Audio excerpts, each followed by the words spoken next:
Hello, everyone, and welcome to this week's episode of Legacy of the Rimlen with a very, very special returning guest that we are very, very happy to have. As you all can see, DoomGoblin has answered the bat call. I don't know what the Batman thing is called. Basically, we mentioned last episode, hey, it would be awesome if DoomGoblin showed up again because some people really want to talk with someone. And DoomGoblin has kindly answered, and now he's here.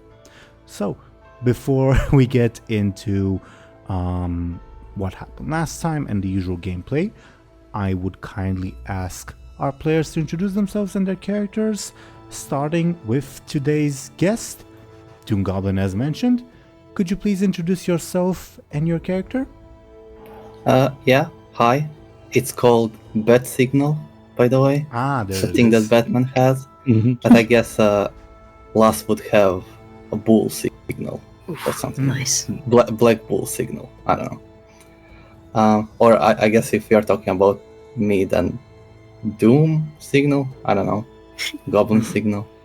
But yeah, I'm DoomGoblin. I once again will be playing as Last the Black Bull, a terrifying mercenary, scared of nothing. And yeah, he's a kind of a amateur comedian now as well. Has a drum and has a new stunt. He can once per session make someone laugh with a joke. Can force them into uncontrollable laughter, which will be fun to use. And I did mention to DoomGoblin, I hope you know what you're getting yourself into by making that stunt. I don't, but I think it's gonna be fun. I'll expect you to tell us a joke when you use it, basically. Oh, yeah, sure. Okay. I don't have any prepared, but well, you have time. I'll think of something. You have time while we do the rest of the introductions and during gameplay, etc., etc. Okay. Thank you once again very, very much, DoomGoblin. Next, according to the dice, apparently the dice say we're going reverse alphabetical, meaning that Show&Tell should go ahead and talk about herself and her character. Hi, I'm Show&Tell, and I'll be playing as Anghel. And right now, he's trying to save a tree, but it seems like some plans might get in the way. We'll see. We'll see what happens. We'll see. We will see indeed. Thank you very, very much, Show&Tell. Next, we would have another goblin, Dely. Could you please introduce yourself and your character? Absolutely. Hello, everyone. I'm Dely. As usual, I'm playing as Muninn, a traveling scholar from Brightland. Currently a bit sneaky, or sort of twinkles gold in their eyes. I don't know. They want to steal stuff. They want to steal the books, all the knowledge. Yes, they do. They do. We'll see. We'll see how that goes. But thank you very, very much, Dely. Next, we would have Ashen. Could you please introduce yourself and your character? Yes. Hello. I'm Ash, and I'm playing as Illona, very sneaky, exiled noblewoman who's trying for her dear life to make Muninn not steal so much and actually buy it. She's the bank now. Is she? I don't remember that. Like, obviously, Ashen, you can do that. Of course, I just don't remember if you've done that before. I think last session I gave Muninn all my cash, basically. And said, don't steal. Yes. Fair enough. It's funny that Ash is like the moralistic one now, but okay. How the tables have turned! Fair enough. Illona, Ash, whatever, yeah. Same. Thank you very, very much, Ashen. So, last time, as you guys continued on your journey, you briefly reached the village of guardsmen where Ophelia had to make a stop for business that she did not disclose. You guys argued that, you should go on ahead while Ophelia's busy to fix the tree business so that, you'll be efficient with time and all that. Ophelia, at the entrance of the town, met with one of her rivals, a nobleman named Andronikos Pallas, that you guys don't really know much of. He argued a bit with Ophelia in that, like, subtle, not really subtle way noble people do. And you guys refused to introduce yourselves and went on your way.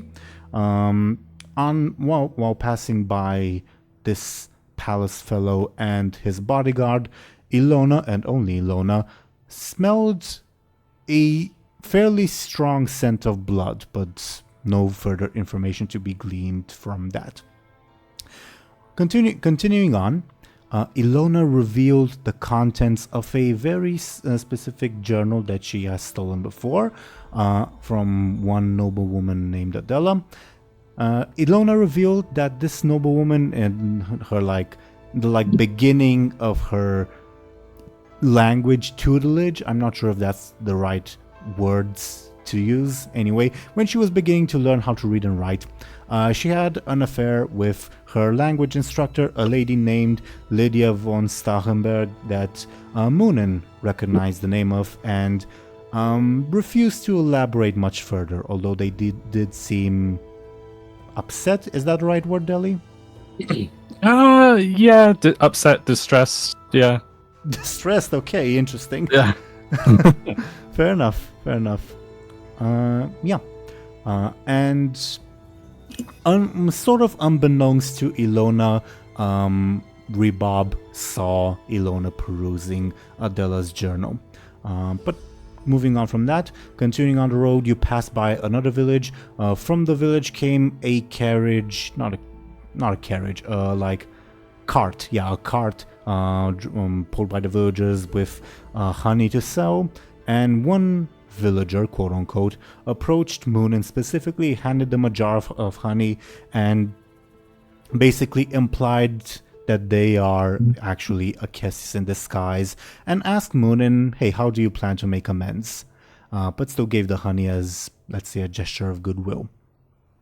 And you guys have not decided on how to make amends, if you plan to do that at all. Either way, continuing on, you approach the fork in the road. Goodeye saw hints of smoke from the northwest. You guys decided not to investigate at the moment, so you continued on south. You passed through another village where the people were saying, oh, there's big monsters in the forest and they smell a horse shit, but they weren't particularly helpful, so you continued moving on. And in the end, you reached the Deer's Monastery, one of the richest monasteries in this country, where you plan to ask the monks for assistance in fixing not necessarily fixing, but investigating what happened to the dying tree of Prince Bogdan the Great. When you arrived at the monastery, you met the starets, the head, let's say, of the monastery, who was preparing to depart for the wedding in St. Paris with his assistant. The starets directed you to his second, to direct your questions to that individual. And the second was terse with you guys, not very helpful. But then Muninn used a stunt to lie. Deli, if I remember correctly, you lied that you're an important person, you lied that helping you guys will also help him. Is that correct? Yeah, that sounds about right. Sure. Yeah.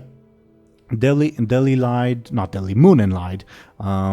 And that's very much where we left off, with the second Marin accepting the lie, and we were about to go into, okay, what are we gonna get from this guy?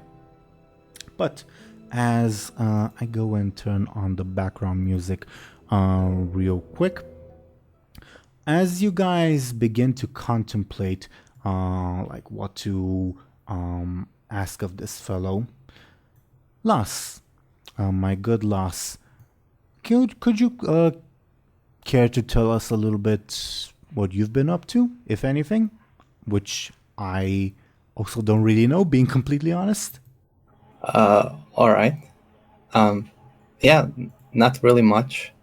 His house got destroyed. You all know that it happened in the last episode with me.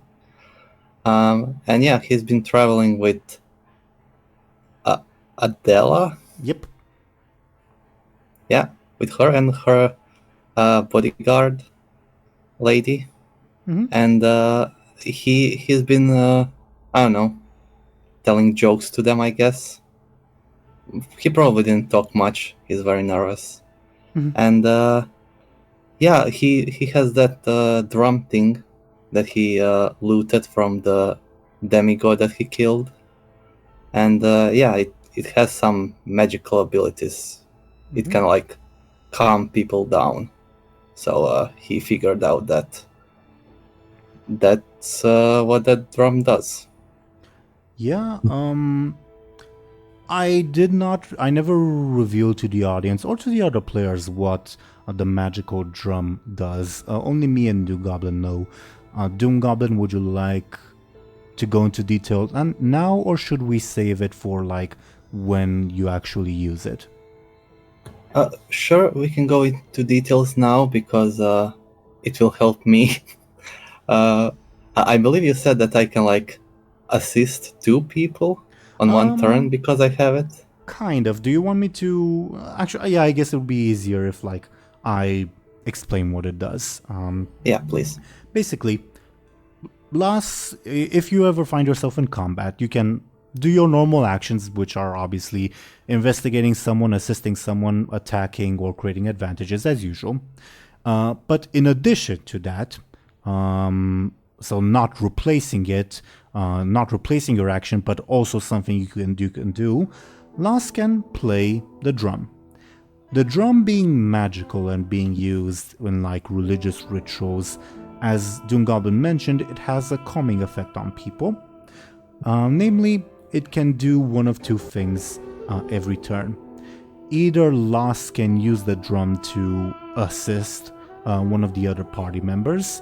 DoomGoblin, you can do assist twice if that's what you want to do. So that's one ability of the drum, to provide an extra assist. Or if it's violent combat, so like non-verbal, since the drum has a calming effect, it can also be used to like cool violent enemies down, giving them a -1 on their rolls for that specific turn.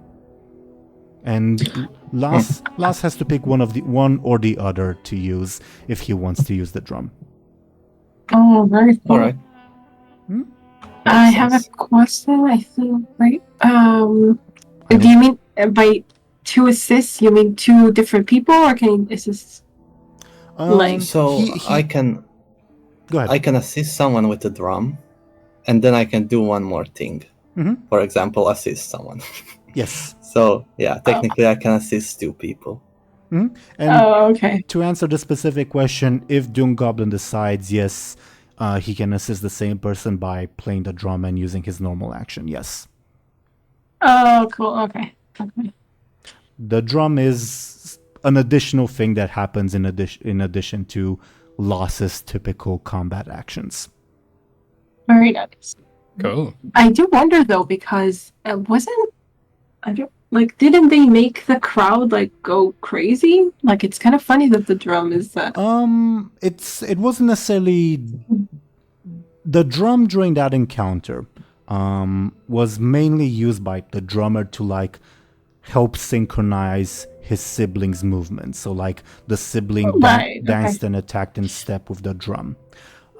It had a minor effect on the people, but the people who were like rowdy were mainly affected by like the situation in general and by just the magic going on in general, not by the drum itself, if that makes sense. Yeah. Oh, okay.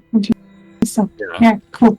I guess in a way it was giving a +1 to his brother. Mhm. In a way. Yeah.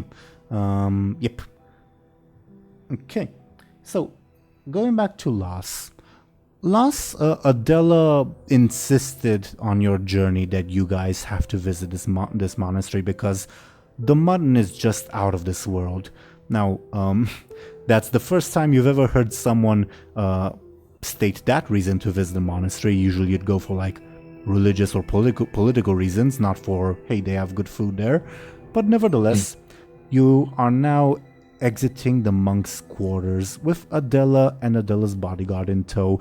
Adela, like, her chin rather, is still dripping with grease, and she's still like licking her fingers and patting herself down. You can tell that she came from a lowly background, let's say. I'm curious what's going on through Loss's mind at the moment. I don't know.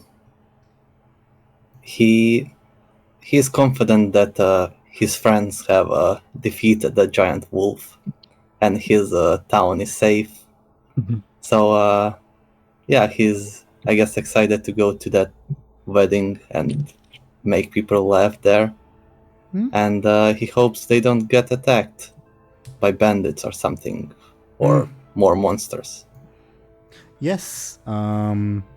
I was also asking if Loss had any thoughts about enjoying a particularly good meal, but... oh, yeah, sure. But as you exit and Adela is still, again, licking her fingers and the bodyguard is just staring silently because she doesn't really speak your language that well, you see, fairly close by on the road, your former companions speaking with the monastery's second.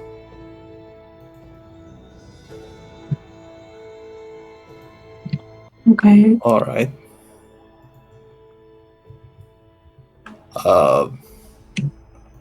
I guess I'll excuse myself from the ladies, and I see some people I know. I'm gonna go and say hi.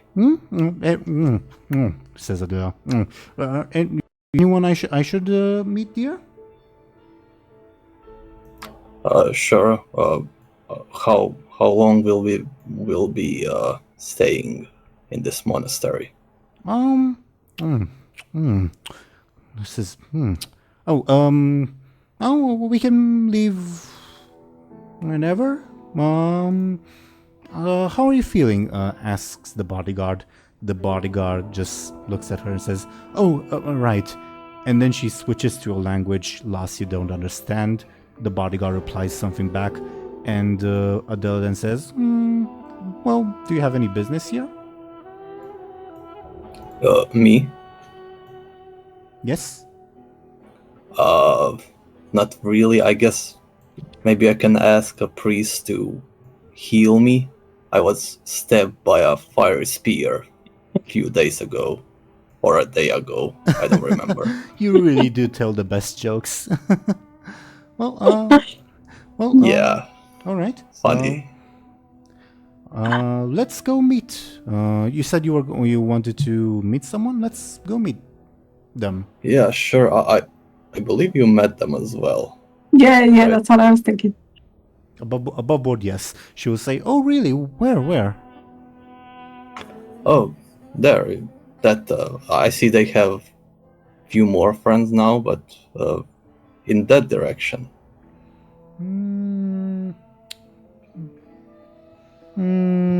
Maybe if we maybe if we go closer. Sure. Yeah, their names are, of course, Caprio, Vodini, and Miranda. I'm Good surprised job. I'm surprised you remembered that. Yeah. She nods and says, "Right, I don't remember that. Let's go meet them." Yeah, sure. So, Muninn, just as you were about to make demands of Marin the second, and again you are joined by Anghel, Illona, and Ribob. From behind Marin, you hear a loud-pitched woman's voice, the voice of Adela, say, "Marin, that mutton was just delicious. That was just the best. You've met Lars, the comedian, yes? Right. And he turns and says, Lady Adela, I was just in the middle, and if you guys feel free to interact if you want to. Yeah. I think Muninn would whatever it is they were doing, they would probably stop and just sort of overhear, sort of. At first, they'd be eavesdropping and pretending to be doing literally whatever they were doing. They would pretend to still be doing it, but they'd be eavesdropping. When you're you're you're on a train, you're trying to listen to someone's conversation, but you're just scrolling through the calculator app or something. That's what Muninn would be doing. Never done that. I don't know what you're talking about. Yeah. But I think if anyone were to notice, Muninn would be sort of visibly Well, the issue is the thing you were doing was talking to the guys, so, Yeah. I think Muninn would stop talking, and they would look sort of, again, just like I said earlier, they would look the same kind of distressed as they did before, but they're kind of trying to hide it in a way. Okay. I think Marin, the Monstrous Second, will notice that, and he'd say, I can come back later. We can continue the conversation later if you wish. Yeah, of course. We'll be back soon. I believe a friend of ours is just over there, and then Muninn would look to see if Lars was there. I imagine all this is happening pretty in close proximity. Yeah, I imagine so. So Muninn would be referring to Lars mainly and be yes, do excuse us. We a friend of ours is requires our attention. Certainly. He gives a semi-forced smile, and he's not very tactful, and withdraws to do the other monstery business that he does.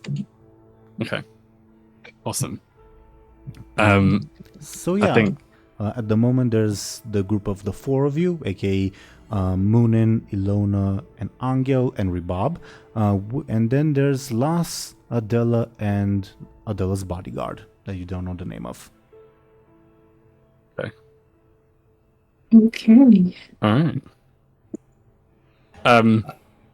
Muninn would probably nudge Anghel or Illona, and then just sort of point to Lars and say look who it is.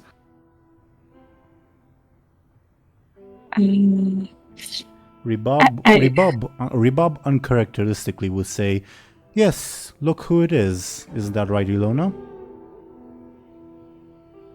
Illona would be really happy to see Lars again. She would rush over there hi! I think Ribob wasn't talking about Lars, but sure. Greetings, friends. Well, I'm really sorry about your house, man. I heard. Oh, no worries. But I'm glad to see you all alive. What have you been up to since last time? Nothing much. Traveling. I'm surprised how quickly you handled the beast. Yeah. Illona looks back to the rest Yeah. Champions of New Spring. Oh yeah. Saviors. Oh shit. I bet New Spring will tell tales of your conquest for thousands of years. Illona's looking more and more uncomfortable and defeated as this goes on. Yeah. She's Yeah. shrinking. I'm gonna slowly to like looking at his feet, not like. Always Thirsty, who is behind Anghel, will say, "You've got that right. Nothing can beat our prince's heroism." Oh, Prince was there as well. You're looking at him. Look, indicates Anghel. Oh, you. All right. You're a prince. Wow. Anghel didn't kind of know. shakes his head. Oh, what are you a prince of? Says Adela. And oh, mind my manners. My name is Adela Dukas. Lost, would you care to introduce us? You or Yes. may I ask for your names, kind people?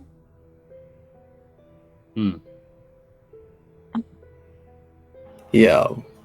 What are your names? I believe it was Caprio, Bodin, and of course Miranda.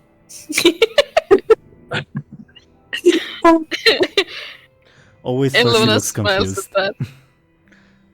Always Thirsty looks confused. But yeah, I do not know the other two.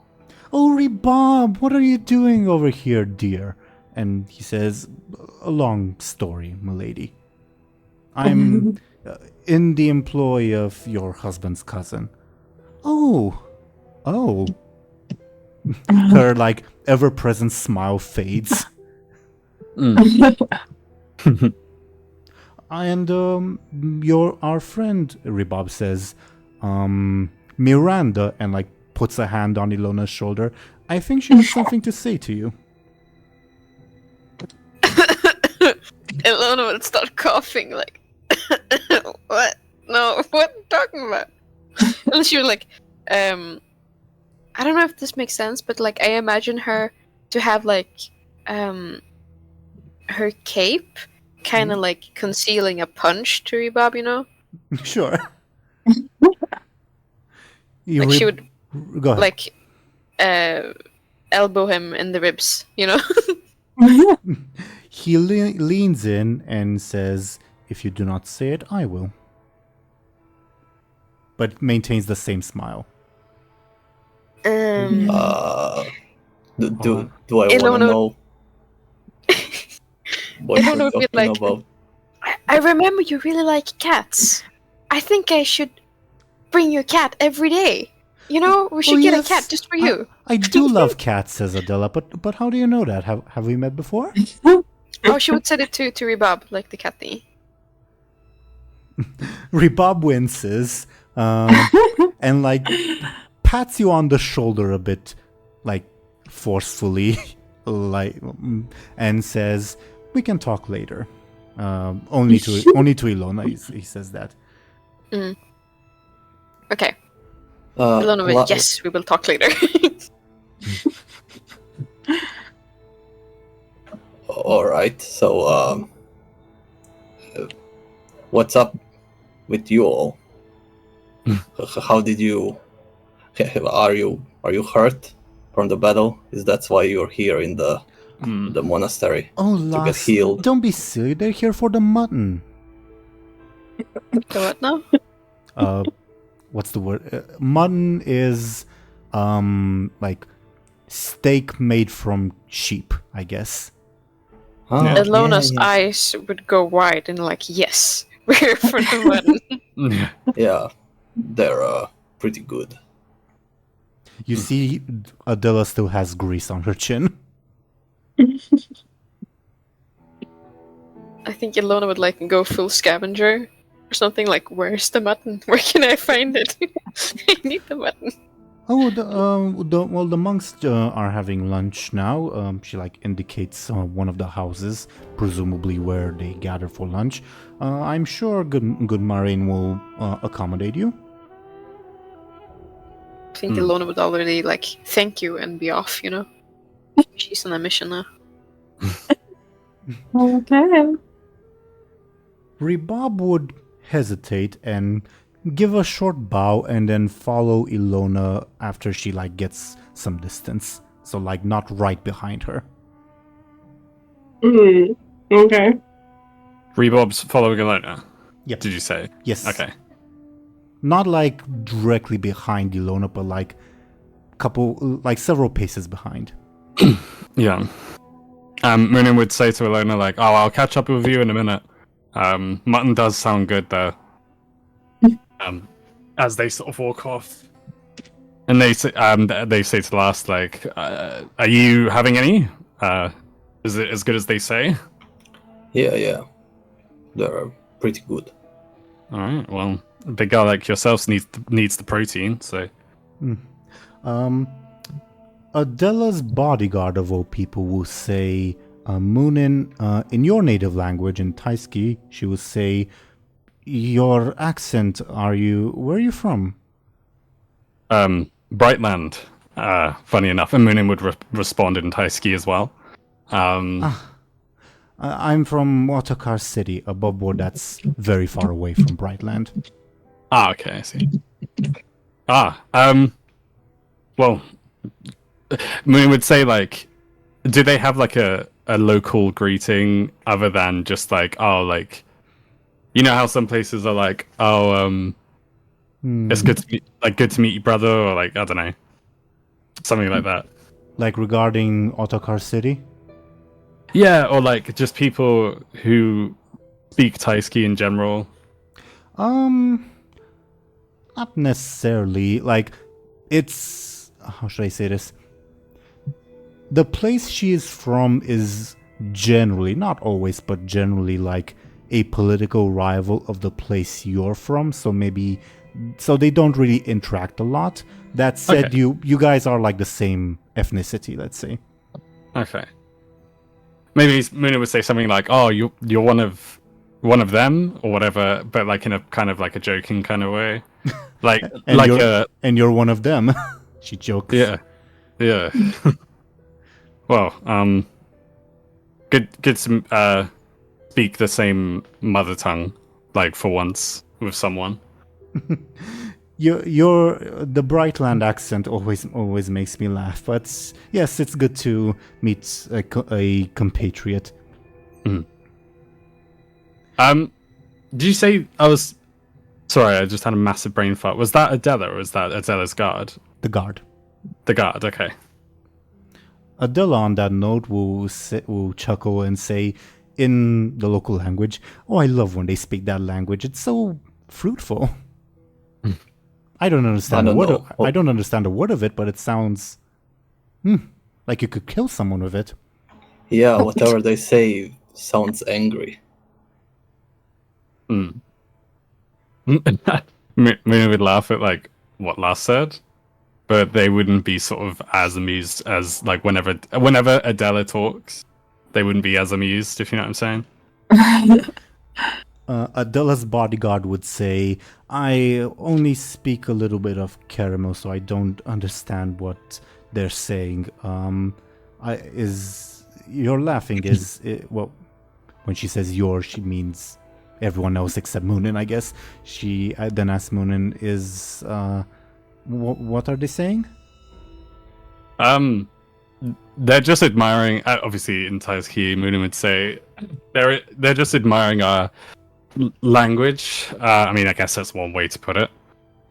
But I mean, how does not being able to speak caramel affect, or rather, does it affect your job with this woman? Like, I speak enough that orders are understood.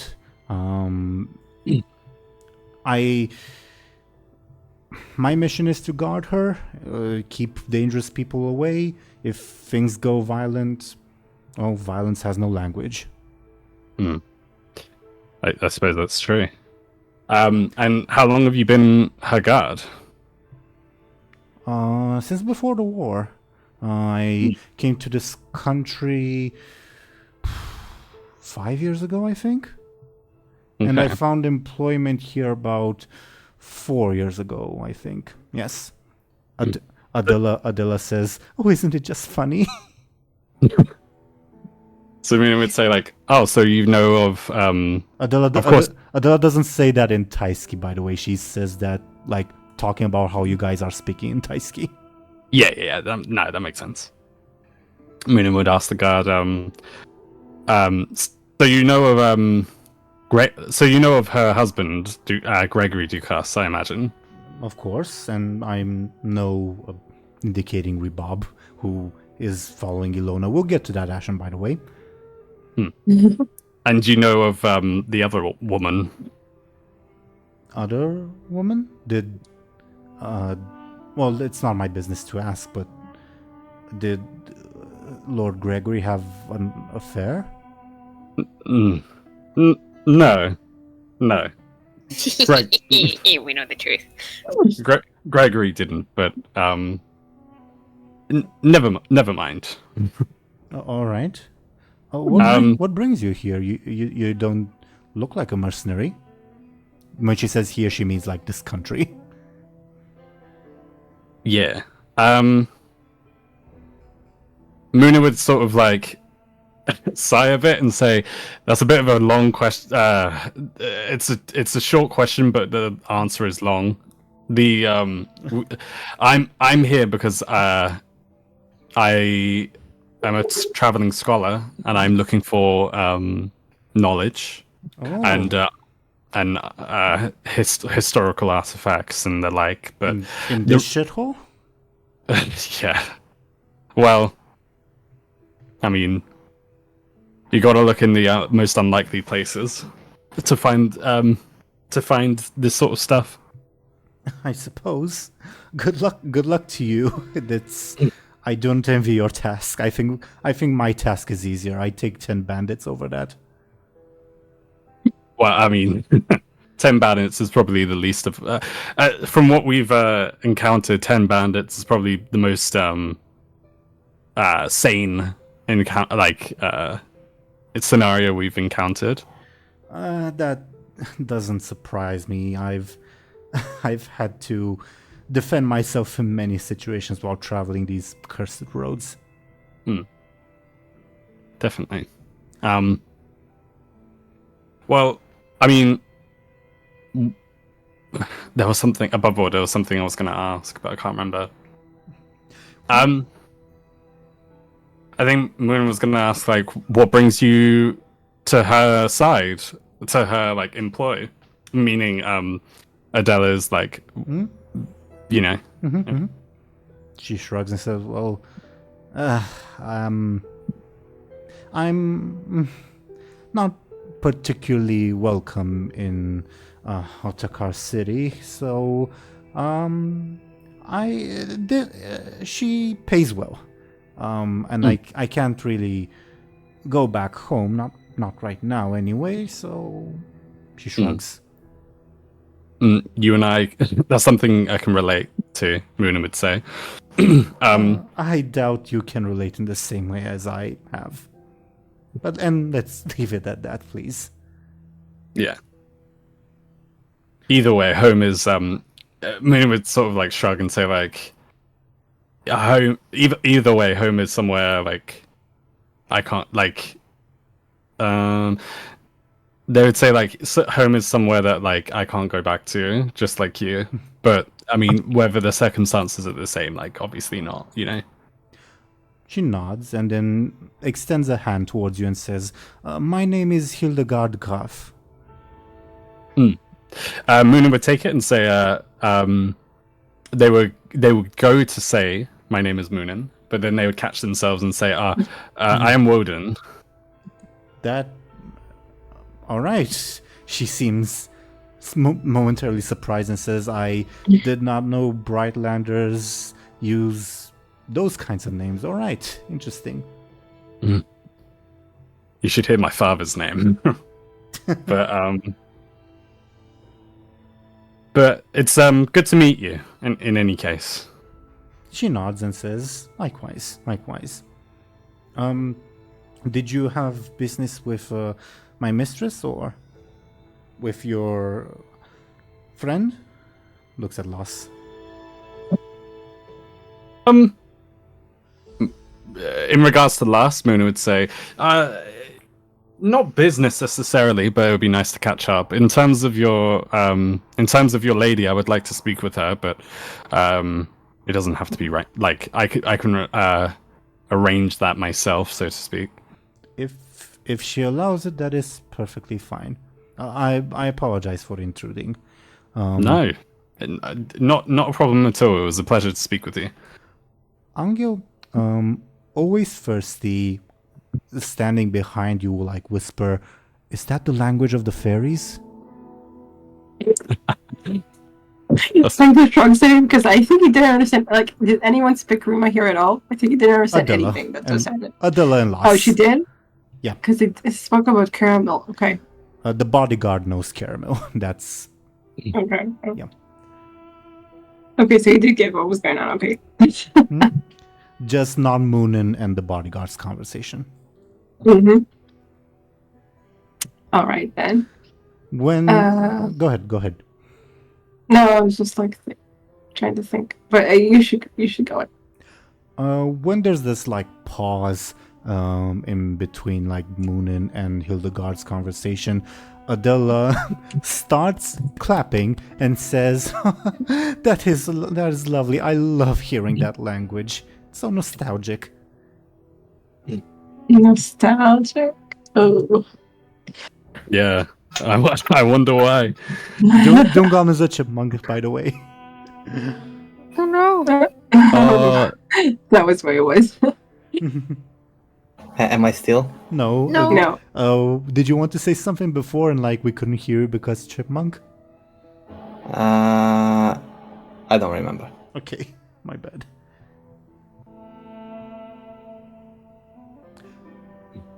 So Okay. where are we? Adela just said, "I love hearing that language. It's so nostalgic," while clapping as if Muninn and her bodyguard were performers, which obviously they're not. Yeah. She has problems, this woman. Muninn would give a good old frown to Adela, but whether or not she's like, She's all smiles. yeah, exactly. Muninn would turn to Anghel and say, like, "Do you not want to?" Oh, and I guess always thirsty, And but mainly Good Eye and the horse. and yeah. But mainly speaking to Anghel and say like, "Oh, do you not want to get some mutton?" Like, Good doesn't know what that is, I think, right?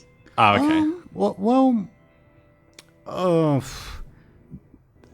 It's if Muninn is speaking in Rima, yeah, Anghel would understand. Hey, do you want to get like some sheep's meat? That's basically. Yeah. Oh yeah, like you said. Okay, so I guess he does understand. Sure.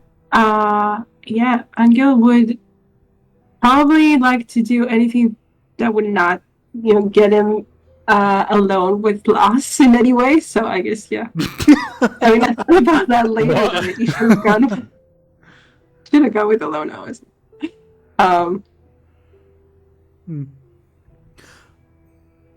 So do you go follow where Illona went? Yeah, I guess. Then your little small army will follow you as well, including Yeah, I the go. horse. Including the horse. While you're going, always thirsty will ask Muninn as he's like passing by Muninn. He'll ask, "Are you a fairy, good sir?" Maybe, and maybe if you're naughty, I'll cast a spell on you. Go ahead. I'll turn you into a frog. I don't think I want the prince to kiss me, but thank you. I like that. should still look like. What the hell? You're familiar with that folk story, Anghel, don't worry. Yeah, I mean, no, he understands, but like, why? Why? Always thirsty races to follow Anghel as to not be turned into a frog. Shall we? Well, I propose I guess two options. First, Lass, what do you want to do? Should we like follow everyone and go eat? Again. Sure. I don't know. Everyone's going to eat. I don't know. I'll ask Muninn. Are you going to eat as well? Grab a bite. Yeah, some mutton sounds good right now, but don't wait for me. I need to have a word. And then sort of like Muninn would tilt their head to Adela to like say like, oh, I want to have a word with her. All right. I'll join the other two. But did that guy have like an eye in the middle of his forehead? Yeah, he did. Yeah. I miss loves. I don't want to be here anymore. You and me both. And that other guy was with Anghel can drink a whole ocean and still not be thirsty. So. Oh, that is hilarious, says Adela. Go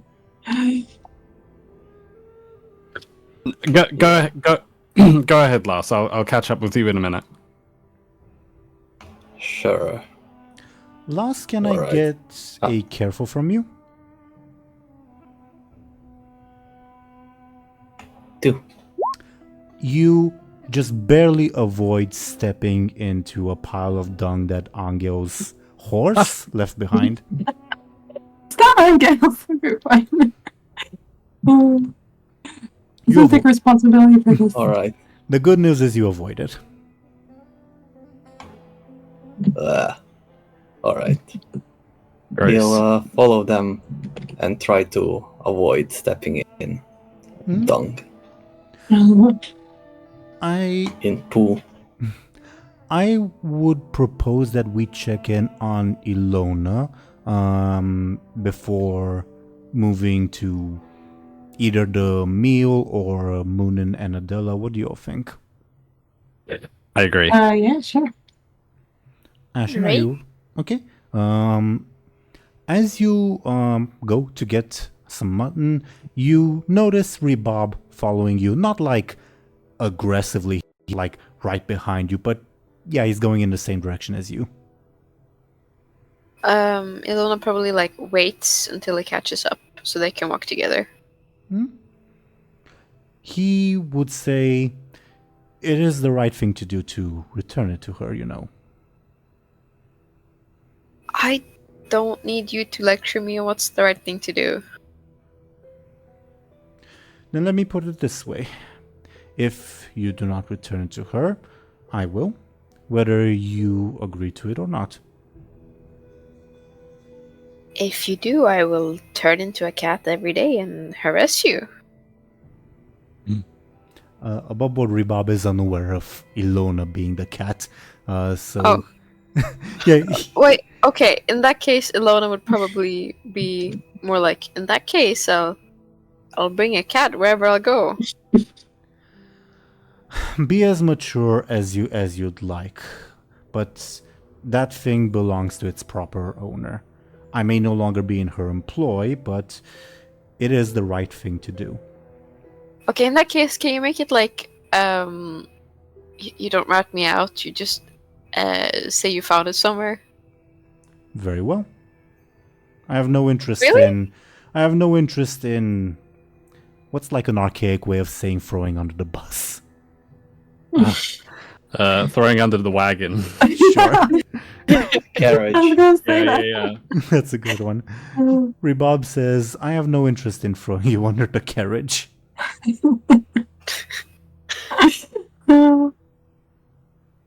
Illona would like take a second to like evaluate if it's truthful or not.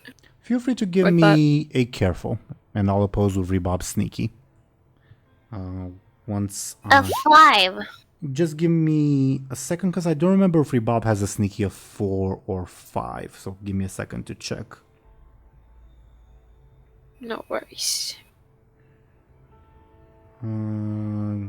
Loading. Okay, he has a sneaky of 4.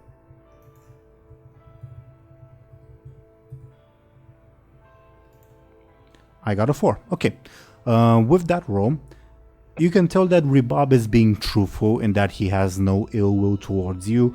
He merely wants to return Adela's lost property. Okay. He and to sort of punctuate that, underline that, he will say, if you give me the journal, I will sneakily place it in her bag. She'll never even know that she lost it. Has Illona read pretty much everything from the journal by now? Yes, unless you're looking for minutia, what day of the month was it when Muninn's acquaintance met Adela, etc. Unless you're looking for minutia, you've read pretty much everything. Okay, in that case, Illona would give Ribob the book and say it's a deal. Thanks for covering for me, and yeah. He takes it and says, and thank you for your understanding.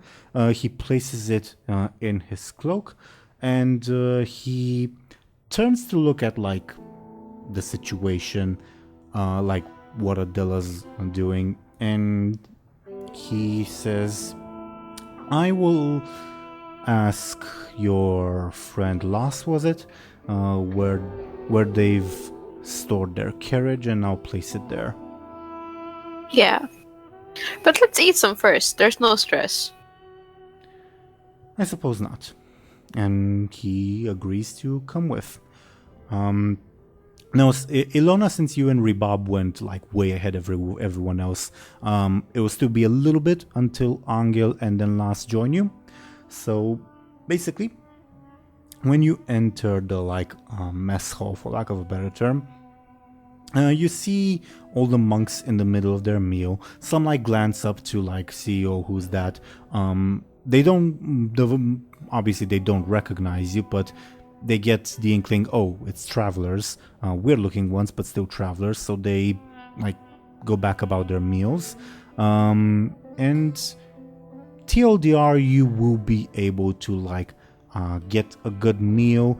I guess you would have two choices. You can either say, oh yeah, Maureen promised us a good meal, in which case I'll have you roll sneaky, or you can pay a small sum of money. I feel like Illona would pay. Sure. Then you would be able to get the meal, and as advertised, it is this monastery's famous mutton, and it's it's not a tourist trap. Let's put it that way. Oh, it's not the best? No, as in it is good. Oh, okay. All right. Then Illona I guess Go ahead. tourist trap could be interpreted as both good and bad. You're right. I was it traps tourists because it's so good. They can't leave. You're stuck here for the rest of your life eating mutton. TLDR, food good. Food good. Illona happy. Enjoying.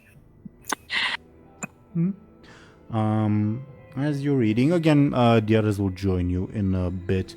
Would you like to talk about anything with Ribob? I would ask him why are you so afraid of cats? I don't find them that bad. He frowns at you and says, you don't have to keep bringing that up. Okay. They are, he will say, they are agents of the unclean one. Let's leave it at that. Fair enough. To each their own. Illona would say and chomp down on more mutton. He'll clarify briefly and say, in my homeland, witches and evil people use them to perform foul deeds. And he shakes his head, shaking and trembling a little, and says, I truly don't understand how you people like them so much. What do you mean by foul deeds? What exactly do they do? Witchcraft, sorcery. Is it like always evil, or is it sometimes neutral, or? He like frowns and says, sorcery is nothing but evil. Okay. Yeah, I guess it's a bit of a difference to hear. A little bit at least. Illona, can I get a careful from you to see if you notice something?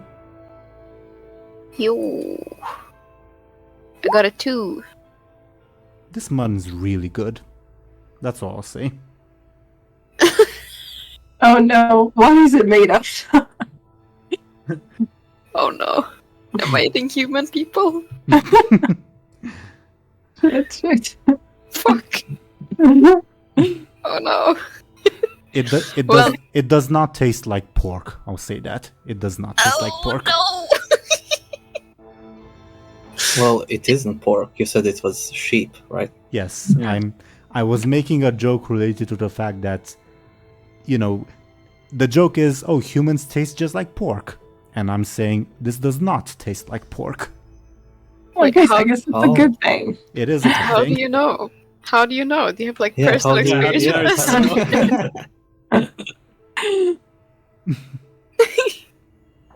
Yeah, The I silence. believe I heard that it's a movie as well. Sure. Yeah. Well, actually, do you want to talk about anything else with Rebob? No, if it's really good, Illona would probably have more. Yeah. I hear the pain in Ashen's voice. Do not worry, Ashen. I'm also hungry. But Rebob, like noticing your voracious appetite, will say, "Quite the noble woman you must have been." I don't think Illona would really have like words for it right now. I don't know.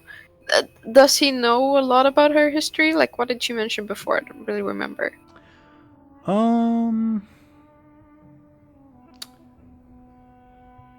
I'm trying to figure out how much I can tell you. That's why I'm hesitating. Oh, okay. Feel free to give me a careful, I guess, to see what you remember. Skadoosh. I got a 1. I remember nothing. Maybe you mentioned it, maybe you didn't. Okay. She would say like, "What's that supposed to mean?" Well, with my former mistress, meaning Adele above board, excluded, I hear that noble people are supposed to have, table manners. You're eating that as if it's your last meal. Mind you, Adela had like plenty of grease. That's what I'm saying. Yeah. There are exceptions to the rule. Uh-huh. I mean, she's not a good exception. Like, she was a commoner. So, makes sense. Mm. Illona would say like, "Yeah." I mean, I guess I have nobody here to impress, so I guess I will mention, just because of the careful roll of 2 that you got, that you do notice, yeah, you have been eating like more like pig-like than usual. is this my feral instincts from being a cat? Oh, Has anyone else seen A Spirited Away? Yeah. Yes. Yeah. I have not. Oh, you know, really? You gotta do Watch it. Yeah, you should. it's so good. Oh, you need to. I wouldn't spoil it, but I was gonna say like, oh, this is like the part and spoil Spirited Away, but obviously I won't say it. I won't say anything. Sure.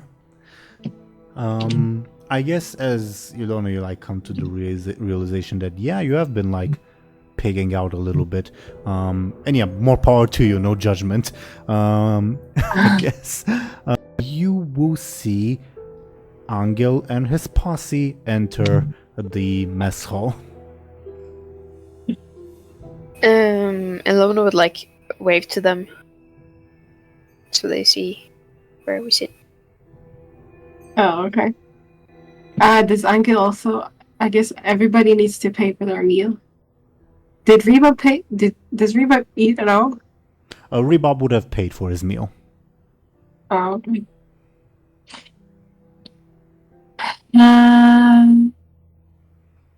Yeah, okay.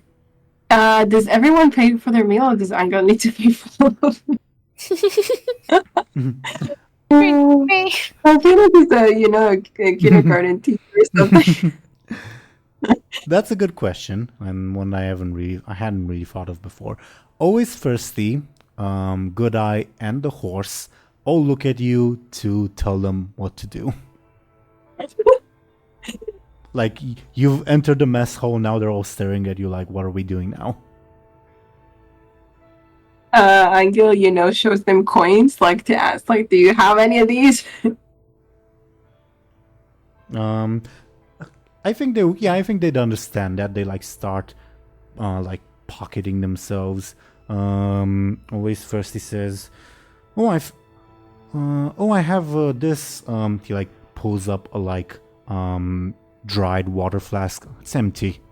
And Good Eye, like, says, I've got this, and he pulls out something Anghel have probably never seen before, but above board it's a broken monocle. Oh, he has a monocle. Broken. For his eye.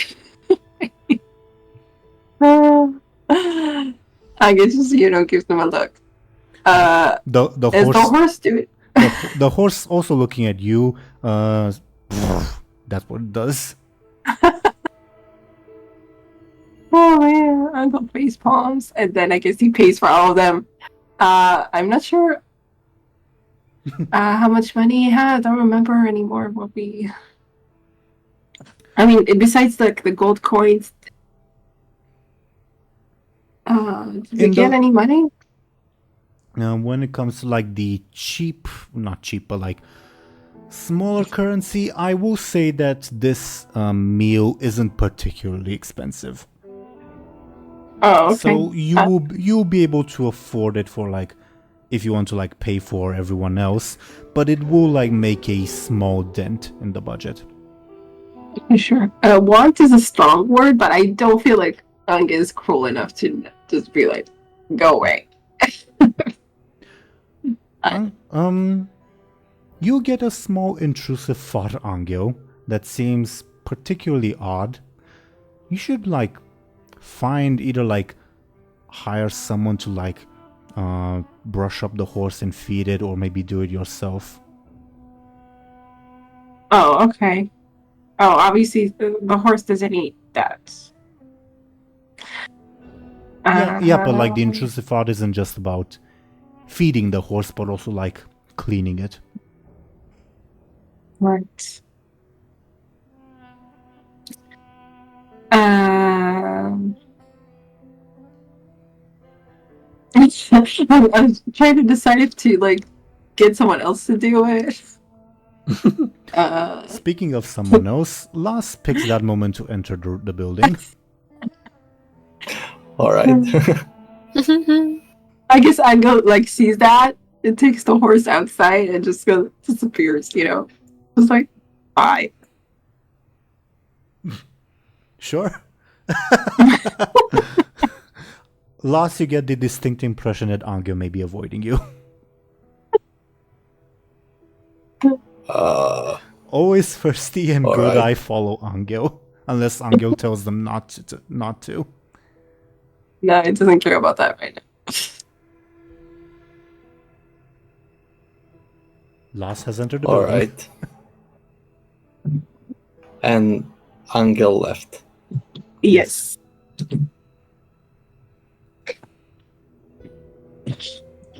I guess I'll sit where Illona and Rebub are. Do you get something to eat? Mind you, you've already eaten, or? Yeah, he'll be like, I'll just take a glass of water. Sure. I already eaten. Sure. I'm guessing you pay for that. Pay for water? Sure, yeah. It's very cheap, so no worries. But yeah, you sit down with Rebob and Illona.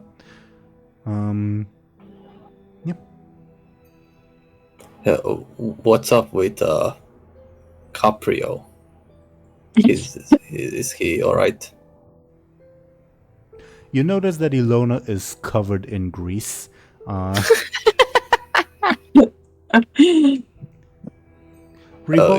a bit of... Rebob is eating like a Never civilized mind. person. Have you seen like the one meme where there's like a kid on a table like covered in peanut butter from head to toe? It's like that's like Illona right now. Yeah. I love that meme. Yeah, I know that one. Feels.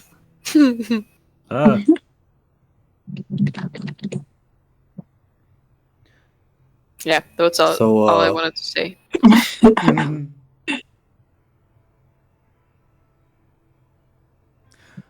So, how did defeating the wolf go? No. Rebob looks slightly surprised but says nothing. Did you help Rebob? Was it a glorious battle? Would Adela have told you Rebob's name? Yeah, I guess. Yeah, she would have rambled a lot. She probably would have mentioned Rebob. He looks at Illona like he doesn't want to throw Illona under the wagon. Illona would be able to tell. So he's like waiting for Illona's cue as to like say, like what should he say basically. Funnily enough, there's another expression that's throw to the wolves. That means yeah, the that's a same good thing. one. Yeah, that's a good one. Yeah. So Thank you, Show&Tell. no, it was just funny to me that we were talking about wolves. Yeah, Mhm. spitting. Good one. I looked it up, by the way. I'm not smart. Just so you know. Still a good one. So again, Rebob looks to Illona for like Illona's cue to answer the question. Illona would say like, well, more or less we all contributed to it, but it was more indirect than I would have liked it to be. But the main thing is that the wolf is dead and can't hurt any more people, and yeah. But he already did, but we won't mention. Oh, that's great. Awesome. Rebob will say she's being hesitant because we use poison. Yeah. Oh yeah, I remember you mentioned that was one of the plans. I would have preferred going toe to toe with the beast, but the poison was the way to go, alas. Safer that way, to be fair. Yeah, sure. I would have gone, head to head with him, bare hands as well, but I had other business. I was busy with. Your reputation does precede you, says Rebob.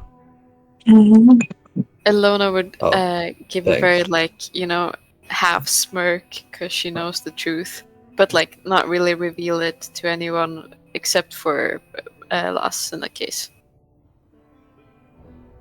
Yeah. Rebob takes note of that, but continues eating with a poker face as he usually does. All right. He will ask Lass, where did you and your mistress stay? Were you staying the night? Did you park? Well, again, bad choice of words, but I'll use it anyway. Park your carriage anywhere? Did we? Yeah, probably. There would be some stables where Adela would have left the carriage she was traveling with. By the way, Lass, you were allowed to go into the carriage, unlike everyone else in this party.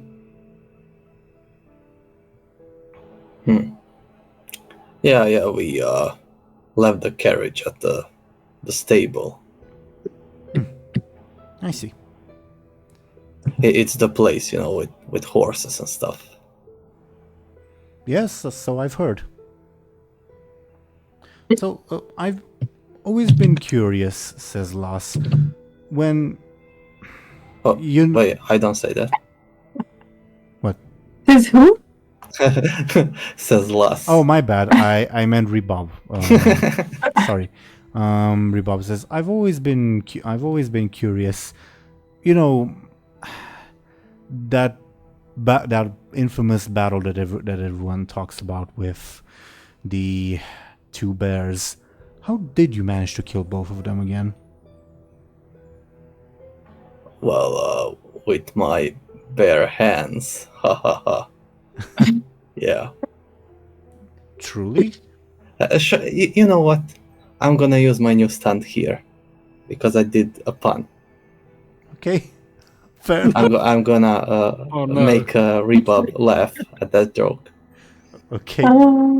Rebob, then instead of what I was gonna say, Rebob takes a moment to process that and then just lets out a snort and then begins laughing uncontrollably for a couple minutes at least. He says, I'm killing it. It's not even that funny. It's the first time we've heard Rebob laugh, I think. Yeah. What a stunt.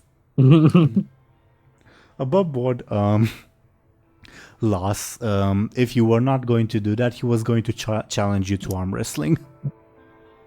Challenge you what? Yeah. Arm wrestling. Awesome. Oh, cool. So I guess Lass got out of that.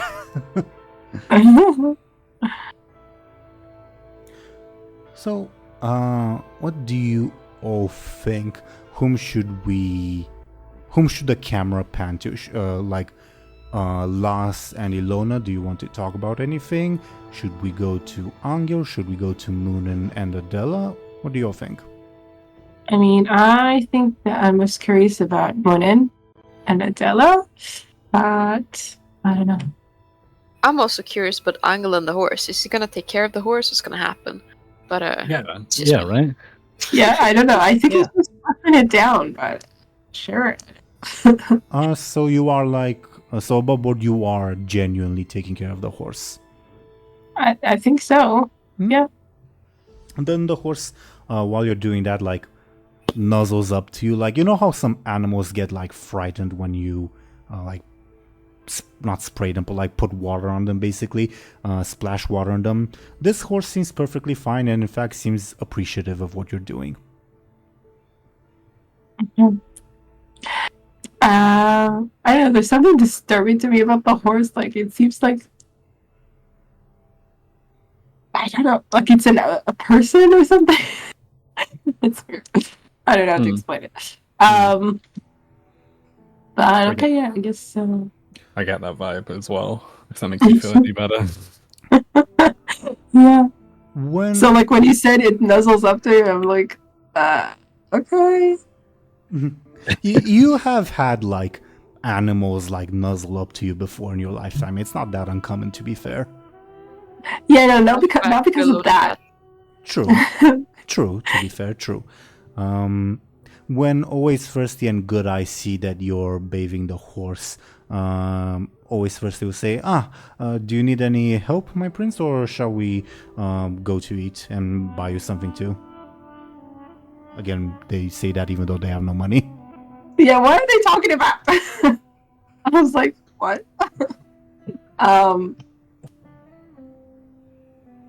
They know the concept of buying, but they don't know what money is. Okay, right. Maybe they do know what money is, they just didn't find it.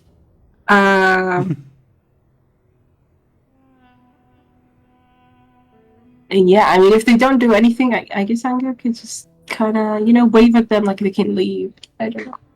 He doesn't care. Well, again, they offered either to help you or to, buy you something. Yeah. But I don't think Like, how many people can tend one horse? I think it's like... I mean, horses can be pretty big. Now, Anghel is a big lad, so that's something to consider. But, what's the expression for, like, more hands make light work, something like that? Yeah. Sure. I guess he he kind of gives them the choice, which I know they... I don't know. Like, he doesn't care either way. Like, he's just, like, waves his hand at them. They can do whatever they want. They can, like, interpret that however they want. Good Eye has been, like, looking off into the distance all the while. And he, like, goes, like, somewhere, like, 10 meters away. Crouches, picks something up, and then comes back to you. And then comes back with a couple silver coins. Ooh, nice. And says, I think the prince deserves a princely meal. By definition, says Always Thirsty. And they go inside to buy Anghel a princely meal. Okay. Illona and Lost, you would see the two of them like go inside, but they more or less ignore you guys. So it's only if you want to interact with them. If not, yeah. Yeah, I guess Lost will just ask, like, what's with the one-eyed guy? One-eyed guy. Still, Bob says, still laughing. I was like, what? That's not funny. One-eyed monster.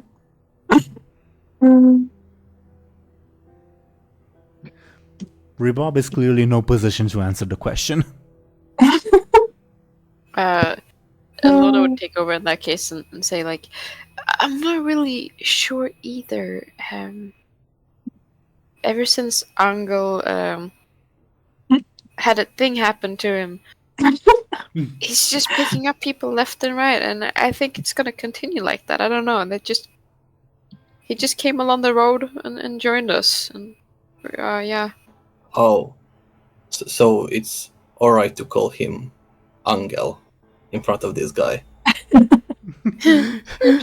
Illona slipped up on the fake name. It's so funny.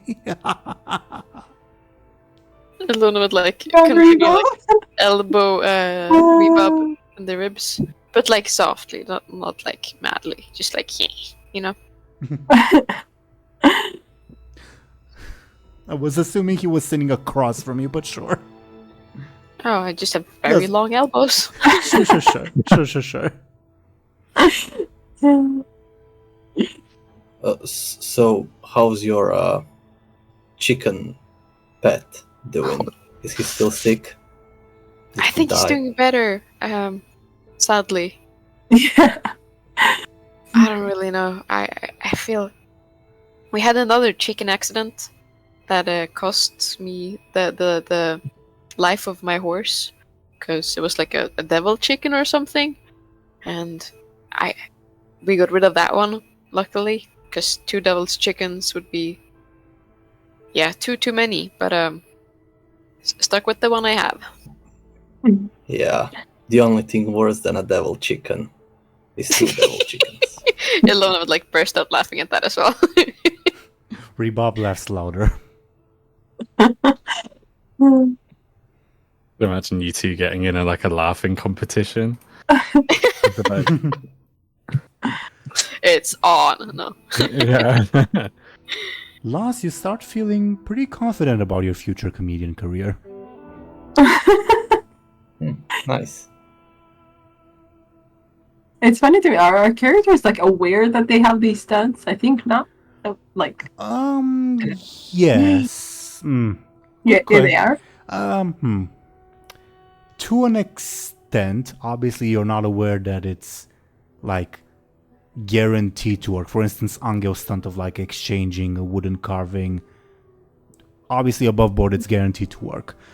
Show&Tell, I think, like for that one specifically as an example, Anghel knows, oh, I can like make a magnificent wooden sculpture in the blink of an eye, but obviously beauty is in the eye of the beholder.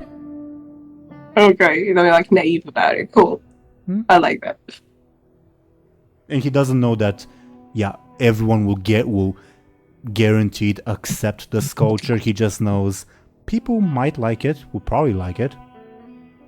They usually do, but okay. Yeah. You've been lucky so far, but you never know. Cool. Okay. Speaking of, I guess Anghel, Always Thirsty and Good Eye come back with a big plate. Clearly they've spent all that money, and they unveil it and reveal a whole roast pig. Okay. What? But like they bring it out of the mess hall or something? Yep. To the middle of the Illona lost because you guys were there. Above board, it's legal, paid for, no worries. And Always Thirsty smiles and says, "A princely meal for the prince." Anghel just keeps at it. I don't remember. Like, we did say that he didn't have a lot of like fancy food, right? Yeah. Because of his background. So he probably never saw a roast pig like that, right? Maybe you have, but like, yeah, you definitely have, because it's like a tradition on certain holidays, but it's like a meal you would have once or twice a year. Okay, well, Anya just keeps at it. How do they carry it? Like it's like on a platter? Yep. Exactly that. Okay. Damn. I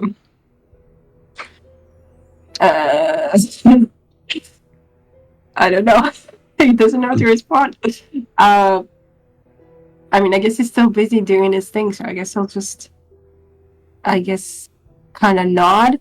Maybe we'll kind of gesture for them to start eating if they want to. I don't know if they want to eat it here. I don't know what they think they're doing, but okay. In their minds, yeah, they're having like a little picnic with you. So yeah, they would like, if you tell them, encourage them to, yeah, they would begin eating, but also save plenty for you. Sure. Like on the floor? Where'd they put it? What is going on? They find like a little log to like put it so that it's not like on the ground. Okay. Fair enough then. Sure. Pig out. Yeah. Sure. Not Good Eye. Yeah, maybe Good Eye would say, if only Always Hungry was here. He'd really love this. Yeah. We'll find him soon Would enough. he leave anything for anyone else? Always Thirsty says, we'll find him soon enough. Anghel sighs to himself. The horse neighs a little, and Always Thirsty says, "Oh, don't worry, I'll get some salad for you too." Awesome. Okay. Deli, are you back? I am. Sorry, I forgot to put that. I was back. No worries. Would you guys like to check in on Deli on Muninn? Yes. Yeah. So, Muninn, are you not Muninn? Fuck, Deli. Are you ready to have this potentially awkward conversation? Not particularly, but let's do it. As Muninn is left alone with Adela and Hildegard, Hildegard will like stay mostly quiet. Obviously, the conversation is happening in a language she doesn't understand anyway. Adela just like stares and smiles and says, "What was your name again?" Woden. Of course, I know your name. Well, obviously. And your husband's name. Who doesn't? Gregory. Who doesn't? Gregory. She says, And, who doesn't, yeah. And your other lover's name. Ooh. I guess I'll roll her sneaky and Feel free to give me a careful response. Okay. Would my +2 apply if I'm inspecting her, or I don't think Oh, I don't think it would particularly matter, but yes, it would. can you imagine if I rolled a 0? Hang on. Okay, I got a 5. She's an open book to you. Okay. You see her like hesitate, like startle a little. She's pretending to be nonplussed, still smiling, but clearly the smile is forced, and she seems a little bit agitated. But you see also like uncertainty across her expression, and you get the inkling when you say "and your lover" that her first thought is, "Wait, which one?" Oh wow. Of course. I mean, fair enough. Sorry, And go on. Publicly, quote unquote, she says, "Why? I have no idea what you mean." Sorry, are you someone important? Should I be talking to you? Above board, yes, she does say, "Are you someone important?" Word for word. Oh my god.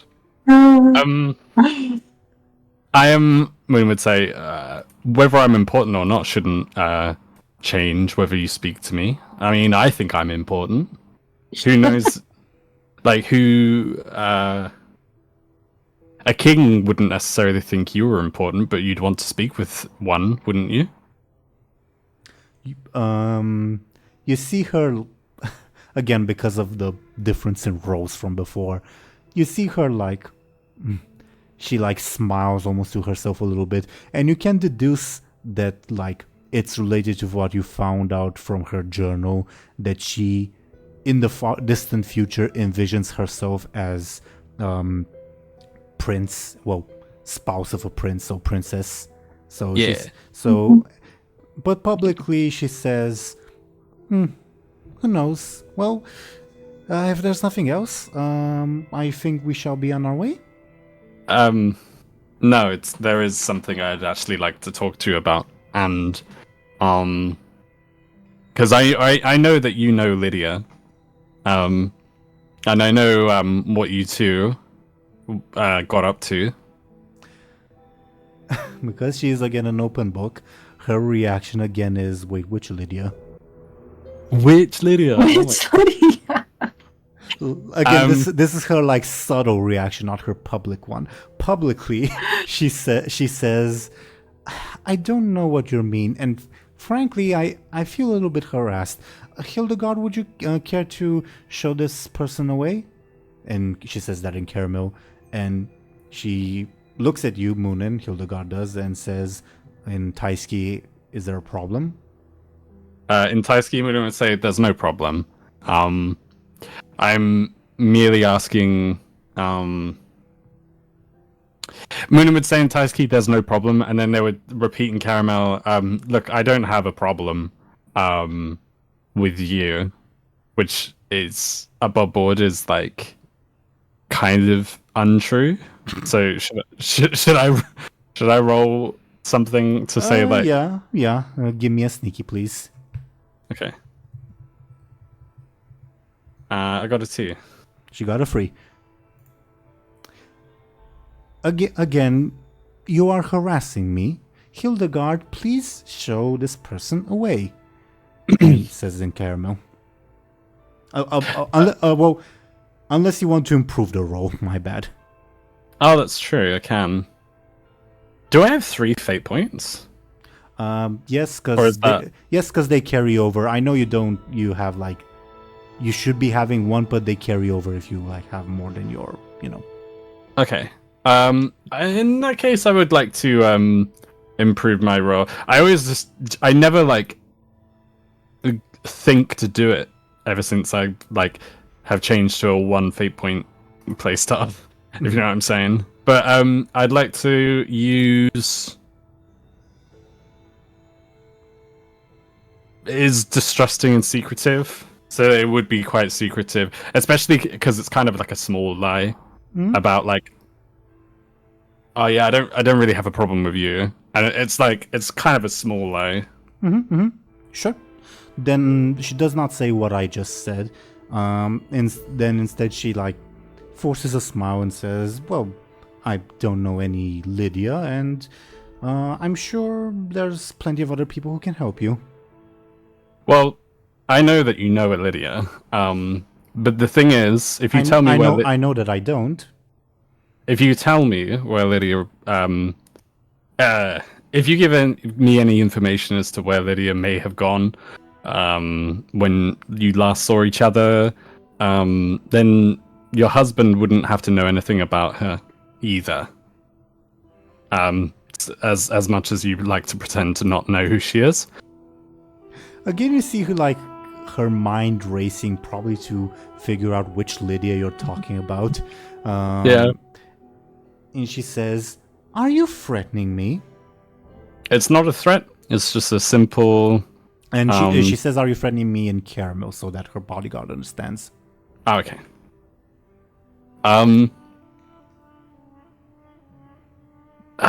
Muninn would say it's not. I don't know how to word it, but basically Muninn's thinking like it wouldn't be a threat if Lydia was no one. Sorry. No, sorry. If it wasn't true, but it wouldn't. Yeah, if it wouldn't be a threat if it wasn't like value. I don't know what I'm. It's not a threat if you tell me what I need to know. Basically, like if that's what Muninn says, like not word for word though. Well, Deli, I propose that we turn this into combat. Not like physical combat, but verbal combat, mental combat. Okay. I think before that is the time I have to say that I'm gonna take my leave. All right. Oh no. Above board for the viewers, Ashen has to leave early for today. And thank you very, very much, Ashen, for playing. We'll probably carry on with the Muninn conversation. Yes. It was awesome to be here. Good night to y'all. See ya. Good night, Asher. Bye-bye. good night. Bye. So, Deli, again, I propose that we turn this into combat. What's your careful again? You have a careful of 3. Oh, so 3, yeah. So you're actually evenly matched, fully enough, but because you're a player, you will go first. Okay. Let me try to see if I have like any appropriate music. What would be appropriate music for this? I guess I'll use this one. It's not this one. This one. Well, actually, I give you guys the choice. Should I use the music for when you were guests of Gregory or the music for when you wrestled Rebob? Maybe guests of Gregory, because it's like, if she doesn't tell me what I need to know, Gregory's gonna find out, like kind of thing. Sure. Then it's currently playing. Your turn first. You let me know what you say, or how you attack, etc., etc. Okay. So I suppose Muninn would like reassure Adela and say like, I know you know who Lydia is, but if you tell me what I need to know, then I can. This conversation never happened, and no one needs to know what happened between you two. And Muninn would like sprinkle in like, and seemingly everyone else that you've been with. Sounds like a careful or sneaky attack. She will, feel free to roll on that note. She will respond by saying, I've said it before and I'll say it again. I have no idea what you are speaking of. So she will defend herself, or attempt to, with her forceful. She takes 2 points of nice. damage. Okay. Let me write that down. And while I do that, she replies on her round to attack. And anyway, who are you? How dare you ask me these questions? A lady of New Spring. She like stops before she says something else and says, "So who the hell are you?" As a forceful attack against you. I think Muninn would say like, I got a "Oh, 5. that's a good roll. That's a good roll." Muninn would say, they would kind of deflect it a little bit and say like, "Lady of New Spring. I mean, that place is a pile in a hole in the ground. Did you not know?" When you when you say a hole in the ground, do you mean it's burnt down, or do you mean it's a shithole? Probably a bit of both, but they're mainly referring to like the fact that it's burnt down. Okay. Sounds like a flashy defense. Damn. I'll Do you go disagree? with it. No, I agree. It's just my flashy is really bad. I think I'll go with it anyway. I got a 2. That means you take 3 points of damage. Okay. Your level 3 stress, I'm guessing? Yes, please. Yeah, I'll take it. Why not? Level 3 stress. Alright. To reminder, you also have your birthday inspiration if you want to use it. But yeah, her words kind of ring true. Like, for a moment, you almost forget that she's like a low-born adulteress, and you remember, oh yeah, I'm talking to a noble. Yeah. Like, she projects a bit of that aura, and you feel a little bit intimidated. It's your turn. Okay. Well, Muninn would say, you may be the Lady of New Spring, but I mean, I'm a scholar of Brightland, and that's which is also the same city that Lydia is from, and Her eye twitches. I mean, her eye twitches. Did you say? Yeah, that's what I said, yeah. Okay. So I mean, and Brightland is an extravagant city. So, and the university I'm from is extravagant. So maybe, in some ways, we're on an even playing field. It sounds to me like you're making a flashy attack. Yeah. Okay, I'll go for it. She will respond. Good roll. She will respond by saying, I've never even heard of Brightland. I'm sure it's some dump in the middle of nowhere. She will respond forcefully. See how she does. She does very well. She gains an advantage. Jesus. I might use the birthday inspiration. To do what? To probably to re-roll. All right. Yeah. Okay. I'll re-roll. Let's see what happens. Nah, I got a 1. She still gains an advantage. Could I +2 with my other birthday inspiration just so she doesn't gain, or was she still gaining an advantage? She would, because it's 3 points or more. Okay. I'll still do it because. Well, she is defending, not attacking, so. Sure. Okay. Okay, maybe it's not that important in that case. I'll let it go. Well, okay. What I was getting at was that there's no practical difference if she beats you by 3 points or by 5 points, if that makes sense. Yeah, no, absolutely. For some reason I had it in my head that that I would get damaged, but obviously that's not the case. So yeah. Okay. She gains her advantage, and on her turn, she gets up almost in your face, kind of uncharacteristically, definitely uncharacteristic for like a posh noble woman as she pretends to be, and says, "You haven't answered my question, scholar from Brightland, or book reader from who knows what free forsaken shithole you come from. You're nobody. You have no business talking with me. Get lost." She is making a forceful attack against you. Ooh. Wow, -1. Nice. Oh wow, nice. I'll probably reroll that, but let's see what you roll first. Okay.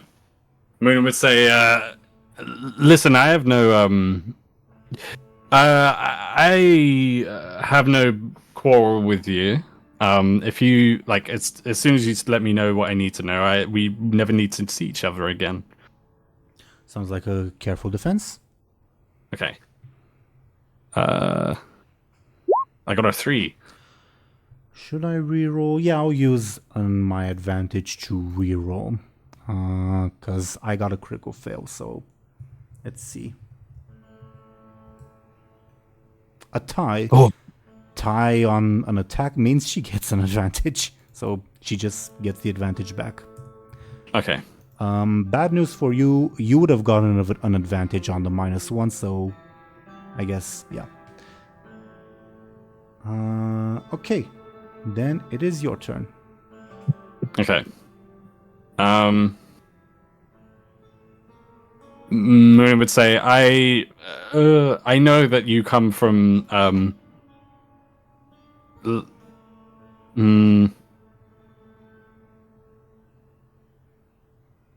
I don't know really. Muninn would say, I know that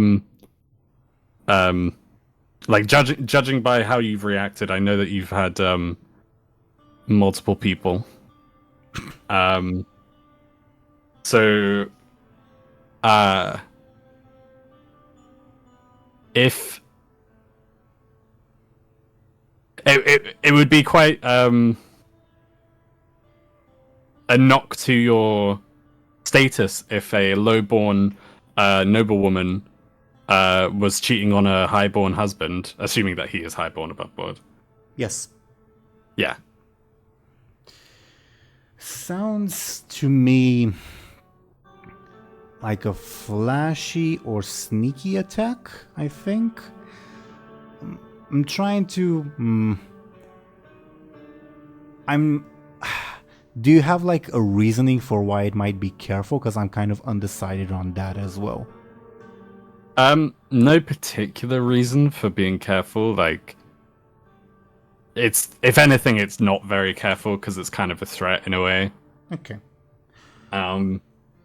So no, if anything, it's probably not. Okay. Then, funnily enough, the way you worded it, I give you the choice: flashy, forceful, or sneaky. Okay, I'll go with sneaky. I got a 1. Think she'll respond by slapping you in the face. Ooh. Let's see what she gets. A 4. Oh. Okay, so she gets another advantage. The slap sends you reeling. Not like in terms of physical damage, but in terms of, ooh, I shouldn't have said that. I'm really like overstepping right now, if that makes sense. Yeah. Unless you want to like spend points to improve your roll.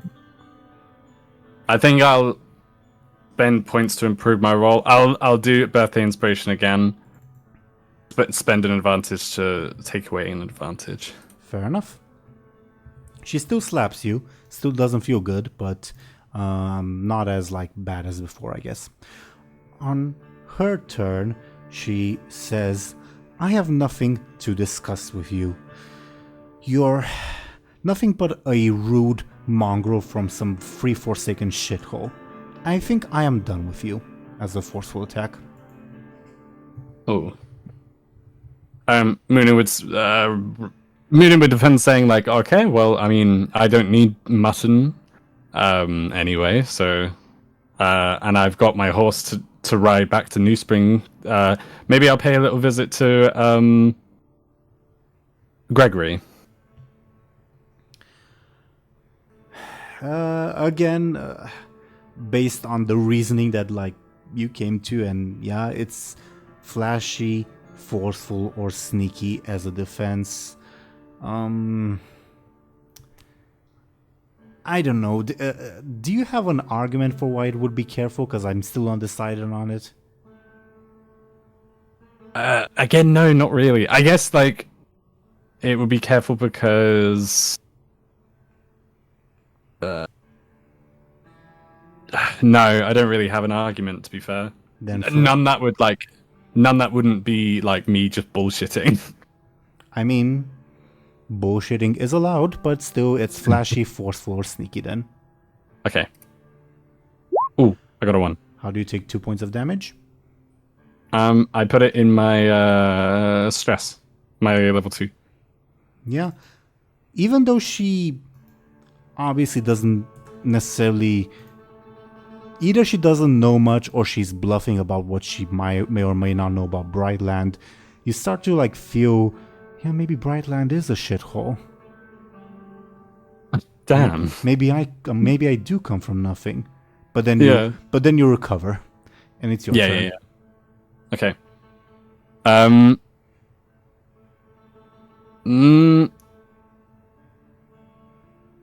I use my stunt, Silver Tongue? Ooh. And I don't know how this will affect the combat particularly, but I guess like Muninn would say, oh well, I don't even need my horse. I can just send a raven to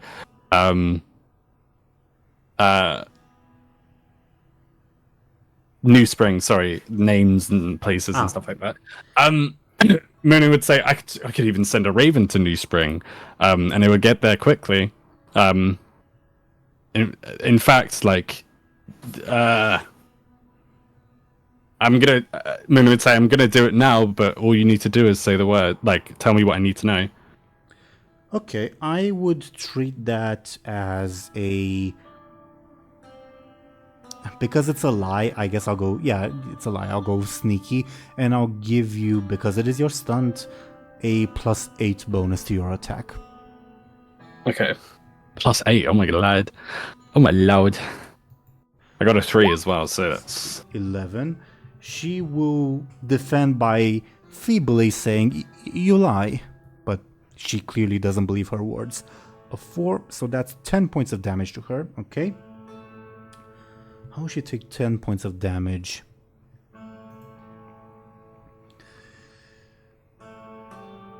I think the most efficient way would be, well, if I go 6...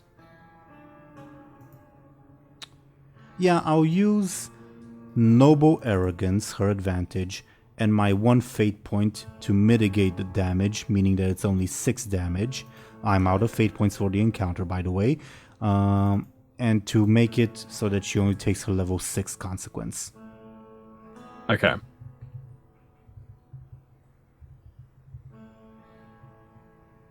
So she's... Well, do you want to, like, add your own fate points to the, like, pile on, or shall we go with this? Oh, yeah, why not? I'll add a fate point to pile it on. Could I use Distrusting and Secretive again?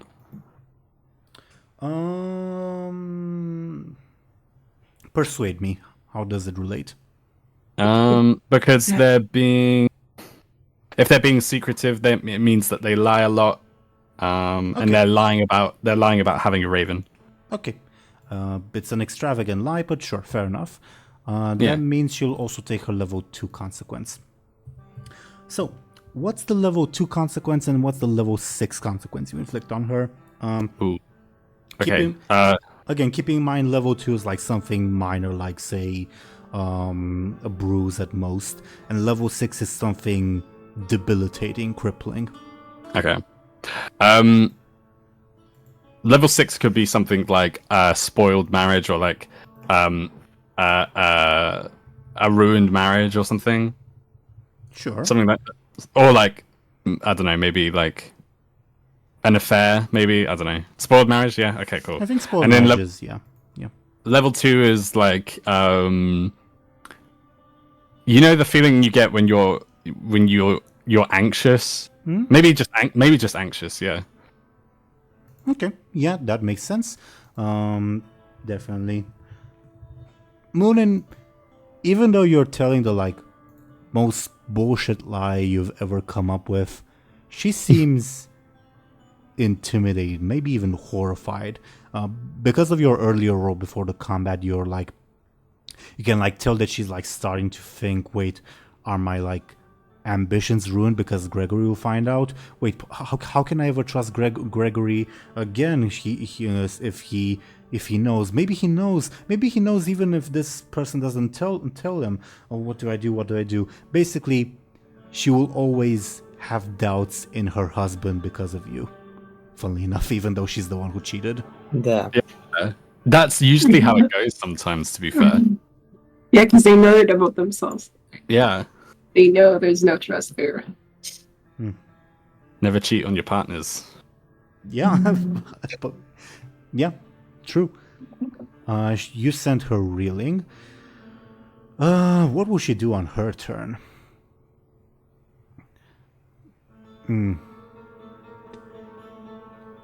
I think she'll say in caramel as a forceful attack against you. What's her fucking name? I forgot the bodyguard's name. Together? I wrote it. Hildegard Calf. Hildegard, Graf, not Garf, but yeah. Hildegard, she says, Hildegard, kill this person now as a forceful attack against you.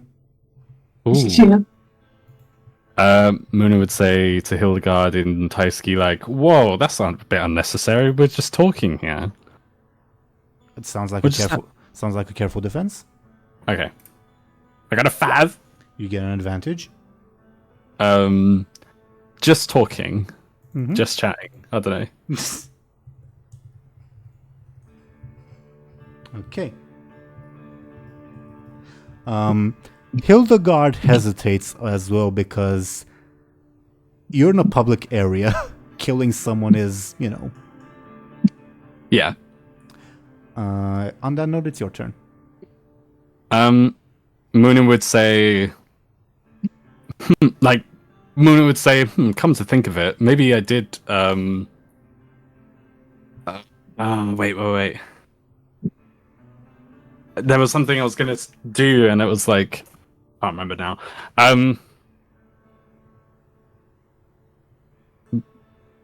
Muninn would say, Gregory would be so upset. Muninn would say Gregory would be so upset and distraught if he heard about what happened. I know I wouldn't trust my wife again if I caught her,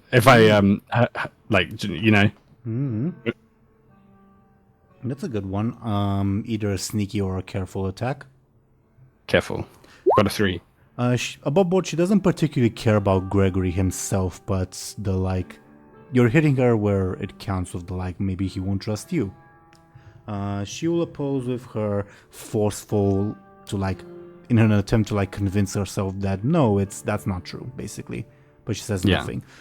She got a 6, so she gets an advantage. Oh, damn. She momentarily regains her composure. I will kind of use my advantage to get rid of hers. Sure. You also have her consequences. Ooh. Could I use both or just is it just one at a time? Of course you can use both. Okay. I would like to use spoiled marriage because Muninn is talking about a spoiled marriage, or a potentially spoiled marriage anyway. Mm-hmm. And that would make Adela anxious. Mm-hmm. So that's how both of them would work. In total, dealing 1 point of damage, she'll take her level 1 stress. Could I also use just chatting because Muninn is just chatting about it? Yes. So instead of level 1, she'll take her level 3 stress. Okay. Okay. On her turn,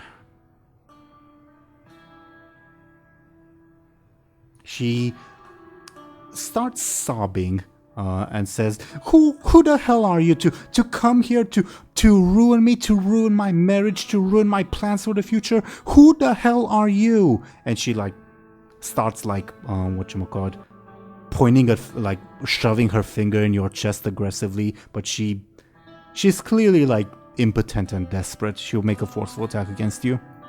Yeah. Muninn would play into how desperate she is being and saying like, whoa, no, nothing's ruined just yet. You still have your chances of being who you want to be and where you want to go with your life, with your very lucky man. You just need to, Muninn would once again say like, you just need to tell me what I need to know and I can walk, and we can both walk away. Sounds like a careful defense. Okay. Oof. I got a 0. How do you take 5 points of damage?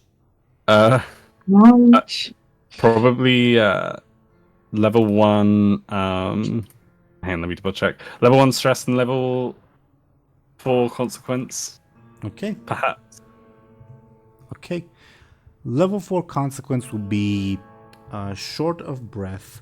What happens basically, because she's like shoving her finger into your chest, she's like, you know the thing where like you hit someone's sternum hard, basically? Yeah. That's basically what she does, and you like come up short of breath for a little bit, and you realize she's really like pushing on your ribs, and you have like difficulty breathing for a little while because of that. Okay. Ouchie. Yes, your turn.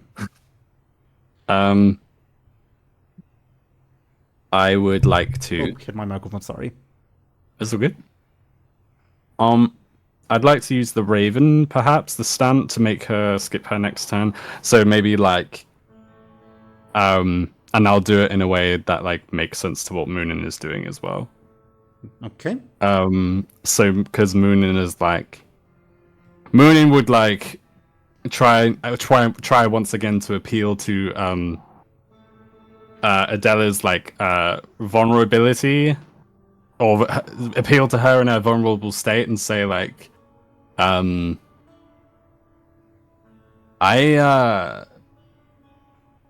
look, you've come so far.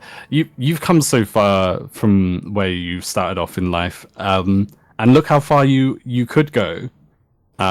You and Gregory do make a good match, and a throne would be a good seat for you to, like, would be a good seat for you. And like, yeah, go ahead. And then like Muninn would say like, if a throne would be a good seat for you, wouldn't you agree? Like Muninn would say like, wouldn't you agree? And in the way that it's like Raven like appearance and stuff like that with the stunt. I guess like because Munninn's appearance is quite sort of dark and mysterious, so they're kind of like acting like a almost like a devil on the shoulder sort of thing, like getting up a little bit close and being like sort of, you know, does that make sense or not really? Sure. Yes, you use your stunt successfully. She will skip her next turn. As for this action in particular, I would take it as a clever attack. Ooh. Okay. She will try to oppose with her sneaky by saying, I have no idea what you're talking about. She got a 4. I got an 8.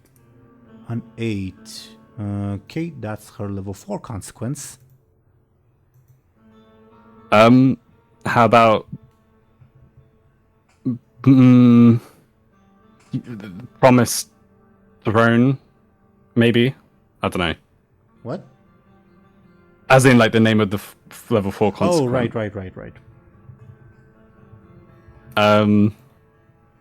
Promise of a throne. Yeah.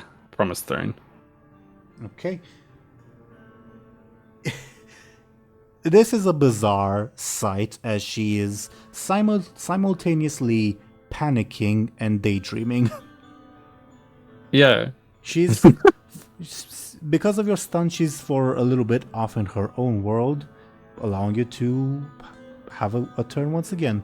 She is like 1 point away from being knocked out of the fight. Muninn would pull out their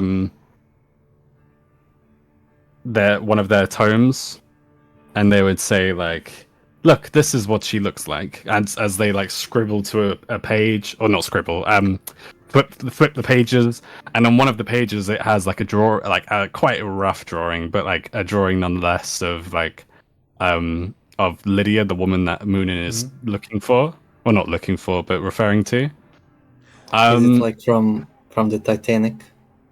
When, Yeah. Tell me like your French girls. Yeah. Wait, it's a nude? Maybe not, but like, I can imagine it is. Like, that'd be pretty funny. This is the French girl I'm after. Might make her recognize her better, I guess. Yeah, maybe. I guess it could be like, you can see the shoulders, and the shoulders are bare, so like, I don't know. Maybe it could be a nude, maybe not, you know? Scandalous. Yeah. Is that an Anghel? No. So Muninn would pull out their tome, and it would be like like, it's not like a work of art, but like it's good enough to be recognizable as to who it is. And they would say like, you know this face, don't you? As much as I go ahead. As much as you what? Sorry.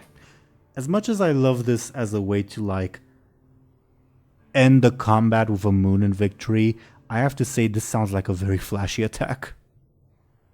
Ooh. Okay. That's fair enough. I would say that's quite flashy. Okay. She will defend. Okay, I'll go. I'll do it. She'll defend with her sneaky again, trying to maintain her composure. She got a 3. You got a 0. Ooh. Ouch. Could I do Promised Throne to say like, oh, it's like this. You tell me the name of this person and you get your throne. You know. Sure. Are you using it to improve your roll by 2 or to reroll? Oh, I don't know.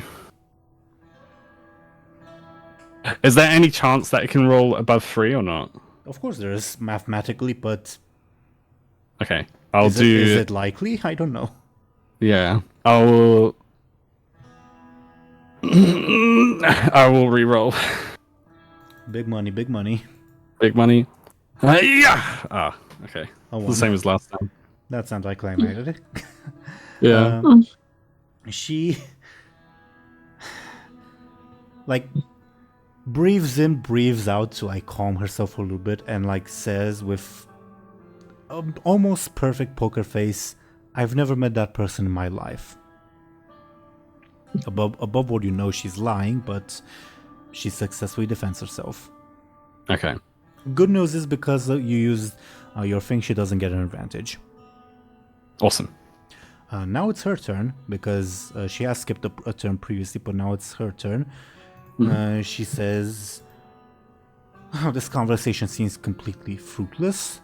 I have no idea what you're talking about, and I don't enjoy being harassed this way. I would say good day to you." And this is a forceful attack. She attempts to depart. Muninn would try and quickly step in front of her and say like, whoa, like in trying to be non-threatening. But they would try and quickly, like, get in front of her. Not in a threatening way. And just being like, oh, whoa, hold up. Like, we maybe we got on a wrong foot. Like, we need to, yeah, like that sort of thing. Sounds like a quick or flashy defense. Your choice. Okay, I'll go with quick. I got a 2. You defend yourself. It's your turn. Muninn would say, oh, like Gregory is a good man, and No, he isn't. fair enough. but he wouldn't, he definitely wouldn't be a good man if he knew what you got up to. So how about if you, I'll ask you one more time, like, if you tell me what I need to know, you'll never see me again. Again, forceful, flashy, or sneaky. Okay, sneaky. Big money. A 0. She'll defend for forceful, a 4. Was looking so good too. She says, I have no idea what you're talking about. I don't appreciate your tone, and if you do not leave me alone, I will have you executed. She gets an advantage. God damn. Her turn. She says, now depart. As a forceful attack. Muninn would. She knows one fancy word. Yeah. Muninn would say,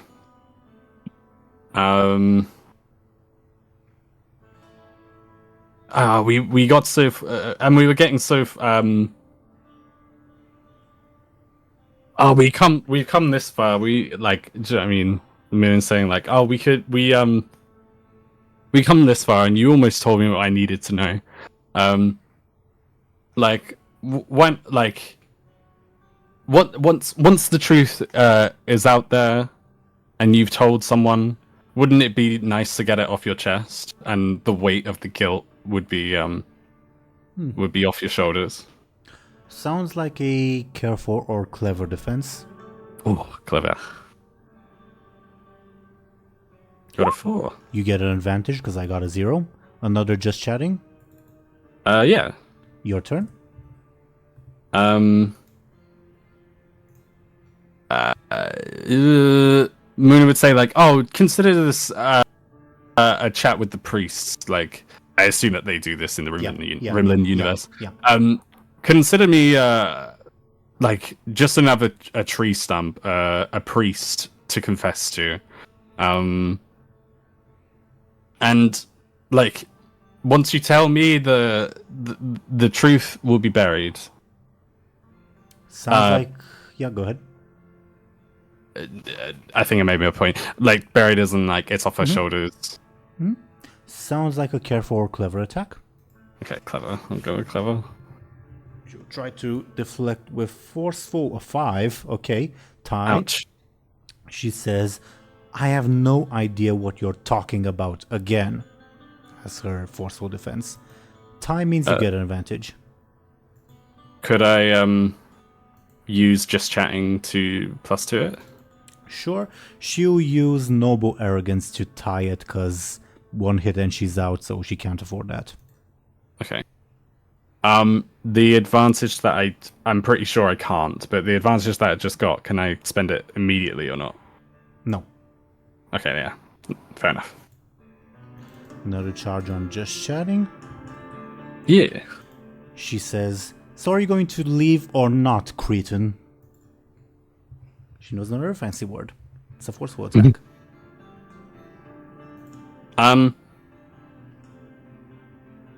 Muninn would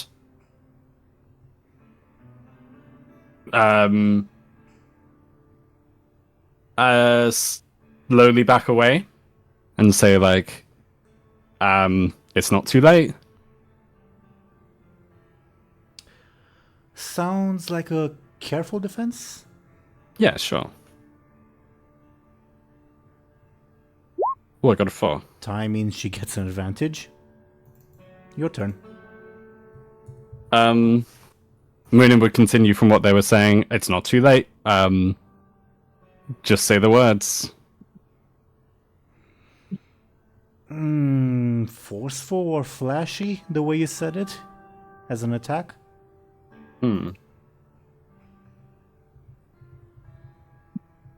Maybe...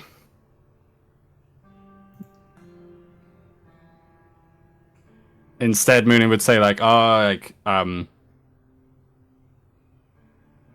that. So Muninn said it's not too late, but then as the attack, they would say like, Although my penmanship, I wonder how long it would take for a raven to get back to. Muninn would say, although I wonder how long it would take for a raven to get back to New Spring. You know. Forceful Flash, you're sneaky then. Okay, sneaky. This is brutal. She defends with her forceful by saying, I thought I told you to leave. And she, on her turn, she says, do you want me to call the monks to get you out of here, exile you for harassing a noble woman as a forceful threat attack against you? Muninn would say, "Oh well, whose side would the monks be on? A noble woman or a scholar? We have more in common with monks than you might think." Clever defense. Okay. Epic. I got a 7. You get an advantage. I'd love to give you 2, but unfortunately the rules only say 1. That's okay. Your turn. Okay. Speaking of monks, I wonder if it's holy of, like Muninn would say that. I wonder if it's like against the divines to what is it called, adultery? Yeah. Yeah. Muninn would say like, oh, speaking of monks, I wonder if it's like against their beliefs, as in adultery. I wonder if adultery is against their beliefs. Sounds again like a forceful or flashy, but yeah, I guess I can also see clever. Sure. I'll go with clever. Yippee! With a 2, she tries to muster up a defense, but she's just exhausted mentally. You defeat her. She's at your mercy. Well, epic. I would. So that in terms of the terms, Oh, combat's over because you won. yeah. But like, do I have to state my terms now, or what? Preferably. Now that being said, since we don't have much time left in the session, I like. Since DoomGoblin probably will not be joining us next time, I'd like to have a bit more time with Las, and maybe we can have the Adela conversation next week potentially. But Yeah. if you don't want the cliffhanger, we can also like have it now. But I leave it up to you guys. No, absolutely no. Absolutely go back to Laos.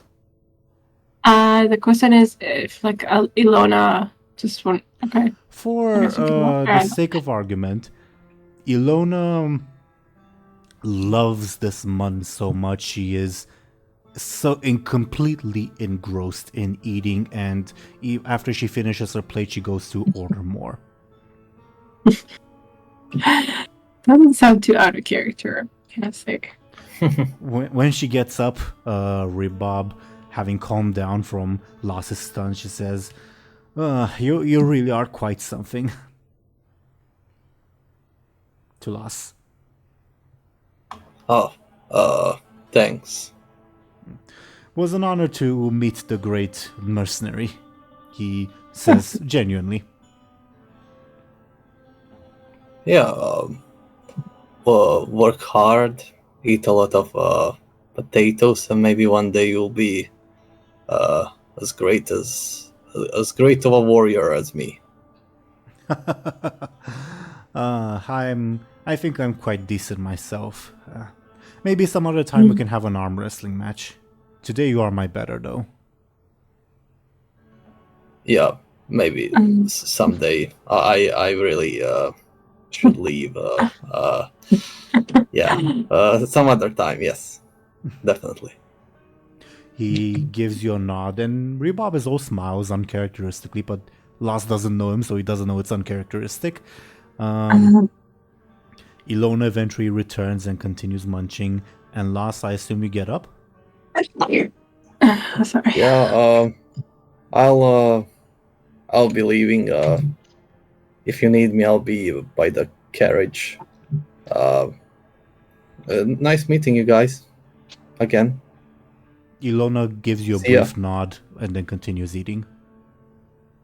Yeah, see ya. Good luck on your journey. Rebob waves you goodbye. All smiles. Bless you, Show&Tell, if that's what it was. We didn't quite hear. Thanks. Yeah. Do you exit the building, Las? Yeah. Anghel, after you finish cleaning the horse, would you have also started eating? Sure, yeah. The horse would like to partake in some of the greens. Would you allow it? And we have grains, sure, yeah. Okay. Then last, as you come out, you see a small picnic going on to your right as Anghel, always thirsty Good Eye, and the horse are enjoying a large roast pig. It looks extremely appetizing, but you're already quite full. I guess he just, I don't know, he's going to try to do some, like, not wave, but I don't know, some kind of warriors, salute, but looks kind of awkward. I don't know, he, like, puts his fist on his chest and, I don't know, raise his hand, or something like that. Sure. Like, warrior to a warrior. I think Anghel is the only one facing you, so Anghel is the only one. Yeah, I who was can gonna react. ask. Yeah. Angela kind of, I guess, I guess it's like a known gesture. Is there? Like, it means something there? Known enough, like you recognize it as like a military salute, but it's generic. Okay. So I guess he kind of repeats it, but like half-heartedly. But, it's just kind of, Sure. yeah. Smiles And, yeah. awkwardly. Yeah. And Las will look at the one-eyed guy and hurry up to leave. What's he so afraid of? Says Good Eye as he's munching. Always first he says, "Oh, should have invited him." Oh, damn it.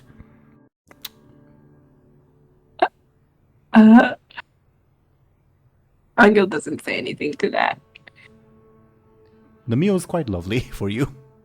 Oh, sure. Last, where do you go? You would see Muninn and Adela talking. I don't know. I guess he would just go back to their carriage. Unless he's called to them. What I'm thinking above board is that we'll have like the Adela Muninn conversation next session. And basically after that conversation, Adela will be like, okay, well now I'm leaving, goodbye. Unless Muninn, one of your terms is that Adela stay with you for whatever reason. And when she leaves, you would obviously take Las with her.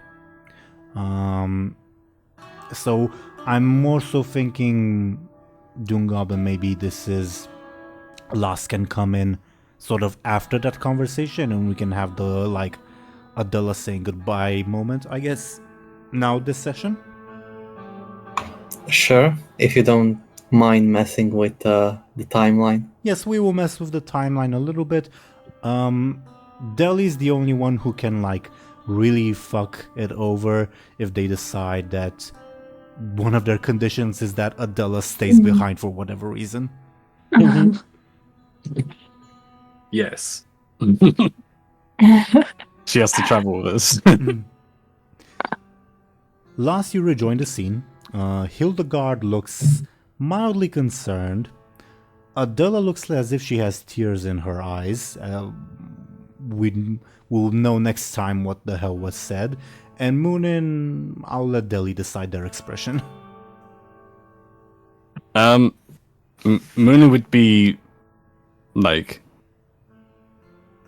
not very impressed because like even like we assume that like Muninn, depending on the timeline, that Muninn got what they wanted. Yes. But it's not.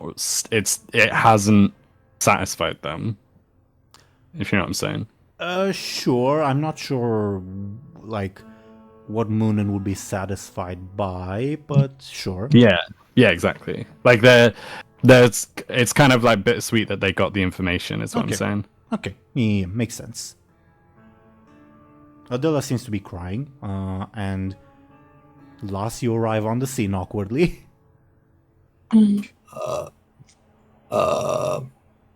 Hello again. We're leaving. I think... Pack your things, says Adela to you. Oh, yeah. Great. I was about to say that I would like to leave as soon as possible. Me too. Awesome. Let's go to that St. Paris town. Yes, let's. She, like, marches off and then turns back to Muninn and says, "This was a horrible first meeting, you know?" And then continues marching off. Oh. Muninn wouldn't respond. Above board, she doesn't really remember you guys meeting before. Yeah. Yeah, it seems so. Well, it was nice to see you again, Muninn. Thanks for saving my town. I hope we meet again someday. I hope so too, Las. Sorry, it could have only... Rather, sorry, it was only a brief encounter, but stay safe out there, right? Yeah, I'll try my best. See ya. So, Yep. And Hildegard, yeah, she probably would have departed with Adela. And I suppose, knowing that in a couple minutes, Adela, Las, and Hildegard will depart in their carriage, Adela, Las will be strangely quiet. Usually she likes to talk your ear off, mostly about how awesome she is, but now she's strangely quiet. I'm not sure how Las finds that. I don't know. He'll try to cheer her up with a joke, but I don't know what to say. He'll I don't know.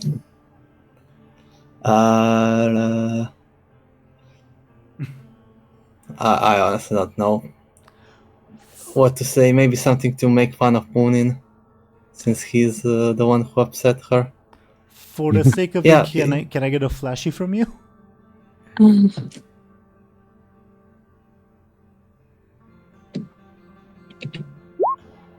Ooh. Your joke is an instant hit, lands well, and like Adela's foul mood is cleared almost immediately. Damn. Good job. Yeah, but I don't know. He said something. I don't know. I guess I'm tired. He calls Muninn. He's a real. I don't know. a real piece of shit. A real donkey. You donkey. For whatever reason, again, Adela just bursts out into laughter and says, "Yes, you're completely right." And then she is more or less back to her old self.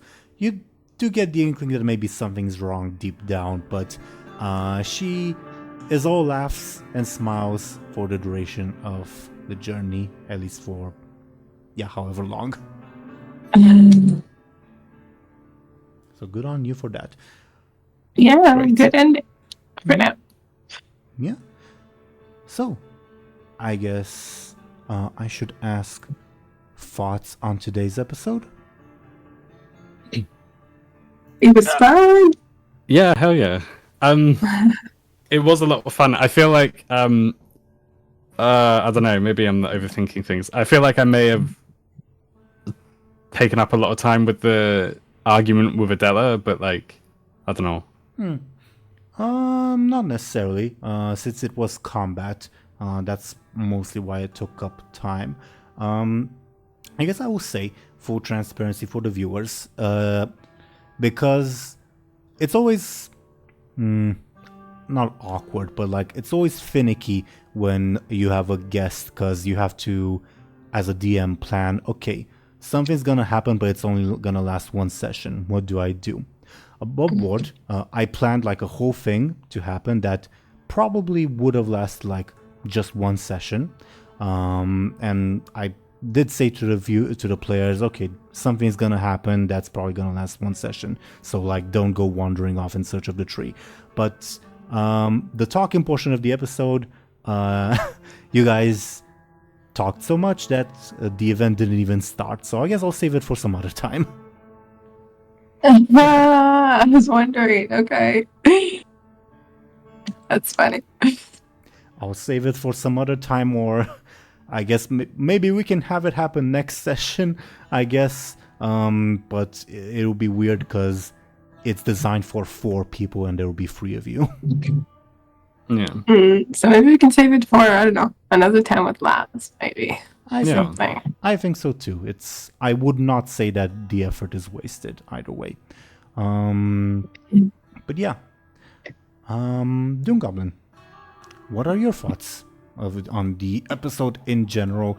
You didn't get to roll a lot, so like you updating your character, she didn't matter too much, but I'm still glad you were here with us. I don't mind. I mean, I guess the main purpose of Lost in this episode was so the lady Adela could be here also.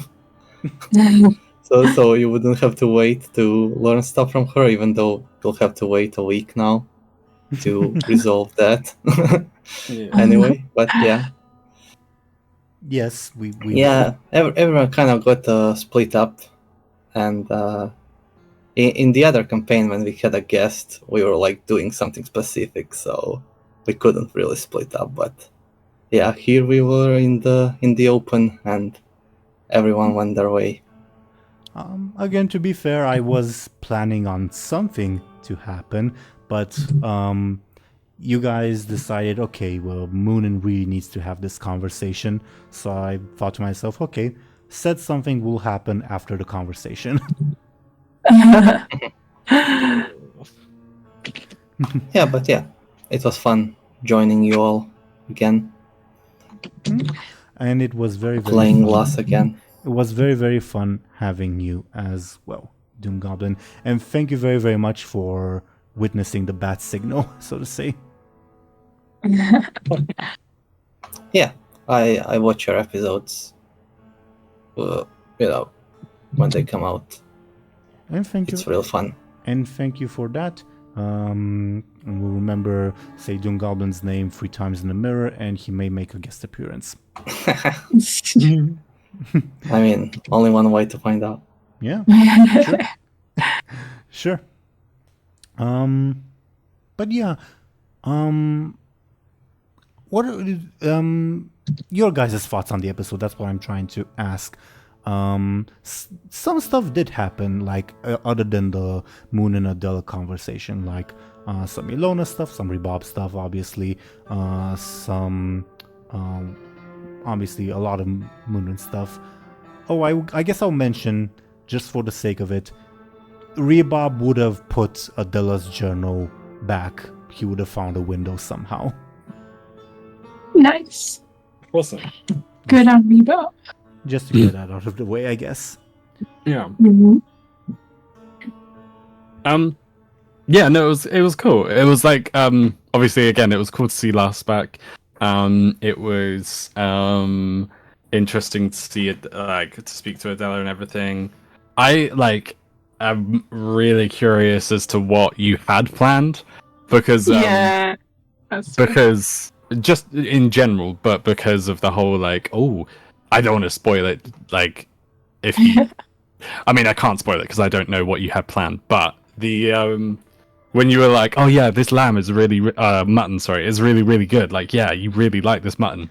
I was thinking like, there's something wrong with the mutton. The only There's thing, something- Yeah. the one thing I'll say is the mutton is unrelated to what I had in mind. Oh really? Okay, so what was that about? Everything about the mutton is something that I did not plan. It's something that I came up with on the spot. Okay. Oh, fair enough. Well, that's interesting either way. Yeah, are we Um, going to discover what happened? What's wrong with them? Well, Illona's role was like the result of Illona's role was quite the contrary. That there's nothing wrong with the mutton. In fact, it's excellent. But I had Illona roll for a reason that I will not reveal. Damn Okay. it. But- Dang. But yeah. Notice I did not have loss roll. I guess. Oh. Yeah, it's something to do with her being a cat, Maybe. probably. I'm doing her being a cat. Okay. As to Maybe she doesn't like cooked food anymore. But cats like cooked food, I think. So. I mean, she devoured it, so I'm not Yeah. sure that tracks. As to what the event I had in mind, what I had planned for it, if you guys want, I can spoil that for you in like our private discussion after we end the episode. But if you would rather I keep it secret and use it for either next time Lost shows up or when I deem the conditions are right, we can do it then, whatever. But that's a conversation that we can have after we finish the episode. I'm curious, DoomGoblin and Show&Tell, because you were sort of like third party almost when the Muninn and Adele conversation was happening. Your thoughts on that? I was. You Go ahead. should have Connor. used clever more because it's your main stat. At least that's my tactic usually. To Yeah, use the one that has the most points. Yeah, I just think that it's kind of hard to think up of clever things every time. I think like Yeah. Yeah. Kind Yeah, I mean, you have kind to of be by- clever for that. Approaches. I am show and tell. No, I'm not saying that. So No, bad. I'm I sorry. mean, I think some of the stuff that he did could have been considered clever, but I guess not. Case by case. Again, clever is mainly defined by thinking outside the box and like being creative, I guess. That's a good way of putting it with your words or your actions. Yeah. Sure. Yeah, sometimes it's Yes, but so in other words, it's a useless stat. Like I always say, I will say only good one is forceful. yeah, it is difficult Totally. to use. It's difficult to use, but when I can use it, it's so satisfying, I will say. It is. Yeah. It's so cool. Yeah. It's hard to get like the stat that you want or the aspects. Wait, the approach that you want rather. It's hard to get the right approach that you want without just saying like, oh, I quickly, and I know and Yeah. you probably noticed that I did do that even. I was like, oh yeah, I quickly do this. And I actually said that earlier. I was like, oh yeah, I want to quickly catch up to her. You know? Yeah, you On just have to.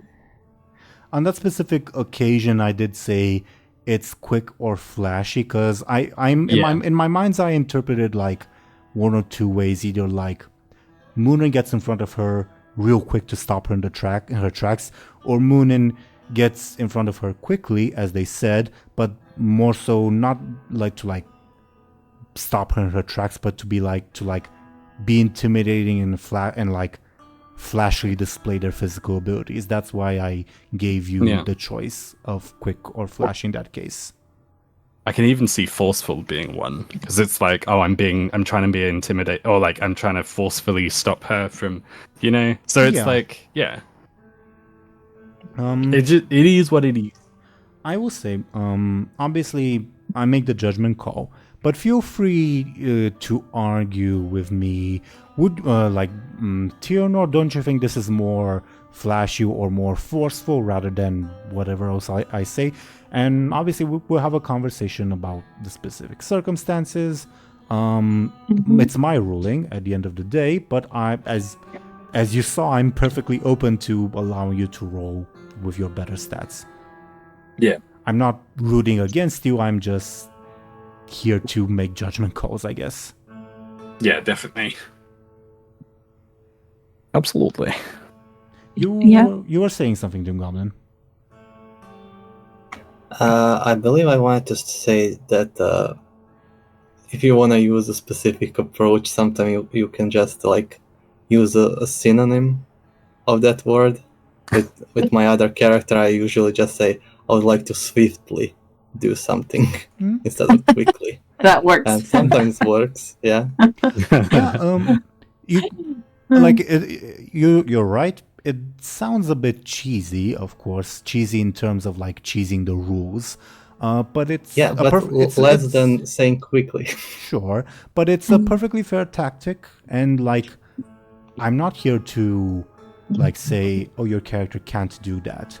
It's your character. You decide what your character does. If your character does something quickly because they're quick, yeah, I mean, they play to their strength. I'm not opposed to it. But like, I don't know. But obviously, case by case basis, like I don't know, Deli, if you say, oh, I cleverly throw this rock, I'm gonna ask you to give me a bit more. Yeah, exactly. Quickly, I think, is more easy. It's easier to imagine. Clever, you have to give a reasoning for how it works. Yeah. Almost by definition, yeah. Yeah. DoomGoblin, as you can see, is a bit of a min-maxer with his stats, so he knows me well. In Lass's case, specifically, I like this character was created to be just like scary and nothing else. With my other character, I didn't like put everything in one basket, right? True. It wasn't me like criticizing you either way. Just saying it's a different way of playing. That's perfectly valid. Pros and cons either way. Still, I'm again very, very happy that you have joined us, DoomGoblin. I don't know, is there anything else you all would like to add before we go into our shoutouts?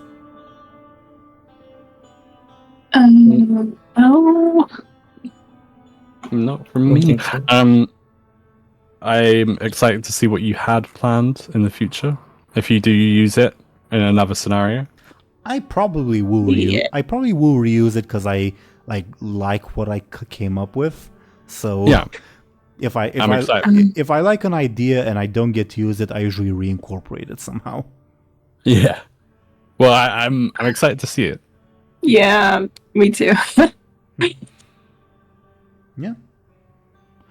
Unless there's anything else, let's, as usual, do our shoutouts and talk about ourselves. I propose, DoomGoblin, you don't have to accept, of course, because peer pressure, but I propose that you go first as the guest. What do you think? Sure. All right.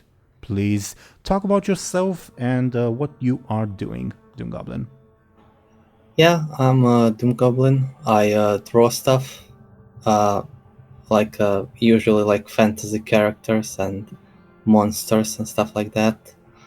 And yeah, you can find me all over the internet, I guess. Twitter, DeviantArt, ArtStation, Instagram, and yeah. Mm-hmm. That's me. Yes, do check DoomGoblin out. You can see oh yeah, I also play in the other campaign that's currently on a bit of a break. Mhm. But yeah, you can find me there as well. Yes, DoomGoblin is lovely there as well. Do check him out everywhere. Links on screen and in the description. And you can see some examples of his work on screen as well. Thank you very, very much, DoomGoblin. Next, I rolled dice, and dice say we're going in the exact same order as the beginning, meaning reverse alphabetical, meaning that I'm going to ask Show&Tell to please talk about herself and what she is up to. Could you please go ahead, Show&Tell? Yes, so I've been Show&Tell, and I Patreon for reactions to anime and movies and shows that you can check out if you want. You should. You definitely should. Totally not biased. Thank you very, very much, Show&Tell. Next, continuing with the reverse alphabetical, we would have the other goblin, Deli. Could you please go ahead and talk about yourself and what you're doing? Absolutely. Hello, everyone. I'm Deli. I am a Twitch streamer and VTuber. You can find me on Twitch, and I'm also on Twitter, and I sometimes post to TikTok and YouTube. You can find all my stuff on the big fancy link that you can see on screen right now. Oh, do you, I haven't kept up with your YouTube channel, and I don't use TikTok. I didn't know you posted there, recently, I mean. Yeah, it's mainly Twitch clips as of recently, but I did a few actually that weren't Twitch clips. So I won't go too far into it, but there was one where it was a Grimace Shake trend meme, and there was another one where I did a meme of Tears of the Kingdom because I've been playing that a little bit. So yeah, they're mainly just shorts, TikTok kind of content, if you know what I'm saying. Okay, awesome. I'll also check it out after we finish recording. Thank you very, very much, Deli. I almost said DoomGoblin because you're a goblin. And your names both start with D, funnily enough. Yeah. Yeah. Next, we would have Ashen, who had to leave a bit early today. Ashen is a very, very skilled artist that you can find on her Instagram, link on screen and in the description. She does commissions that are great, I know from experience, and she does lovely artwork that she posts regularly on there that you can check out. She also does craft stuff that you can also check out on her Instagram. I think that's more or less it for what she wanted to promote. Yeah. And I was your dungeon master, game master Teeironor. I do this series, it's a lot of fun. I do another series that's currently on hiatus. DoomGoblin briefly mentioned it. My links are my YouTube and my Twitter, and I also have a Blue Sky account thanks to DoomGoblin that I mostly post what I post on Twitter there because Twitter is increasingly becoming a crap hole. But either way, thank you once again, dear viewers, for watching and listening to us. We should be back next week, but obviously I'll let you know if anything changes on Twitter and on Blue Sky. And yeah, we will see you when we'll see you. Goodbye, everyone. See ya. Goodbye. Bye.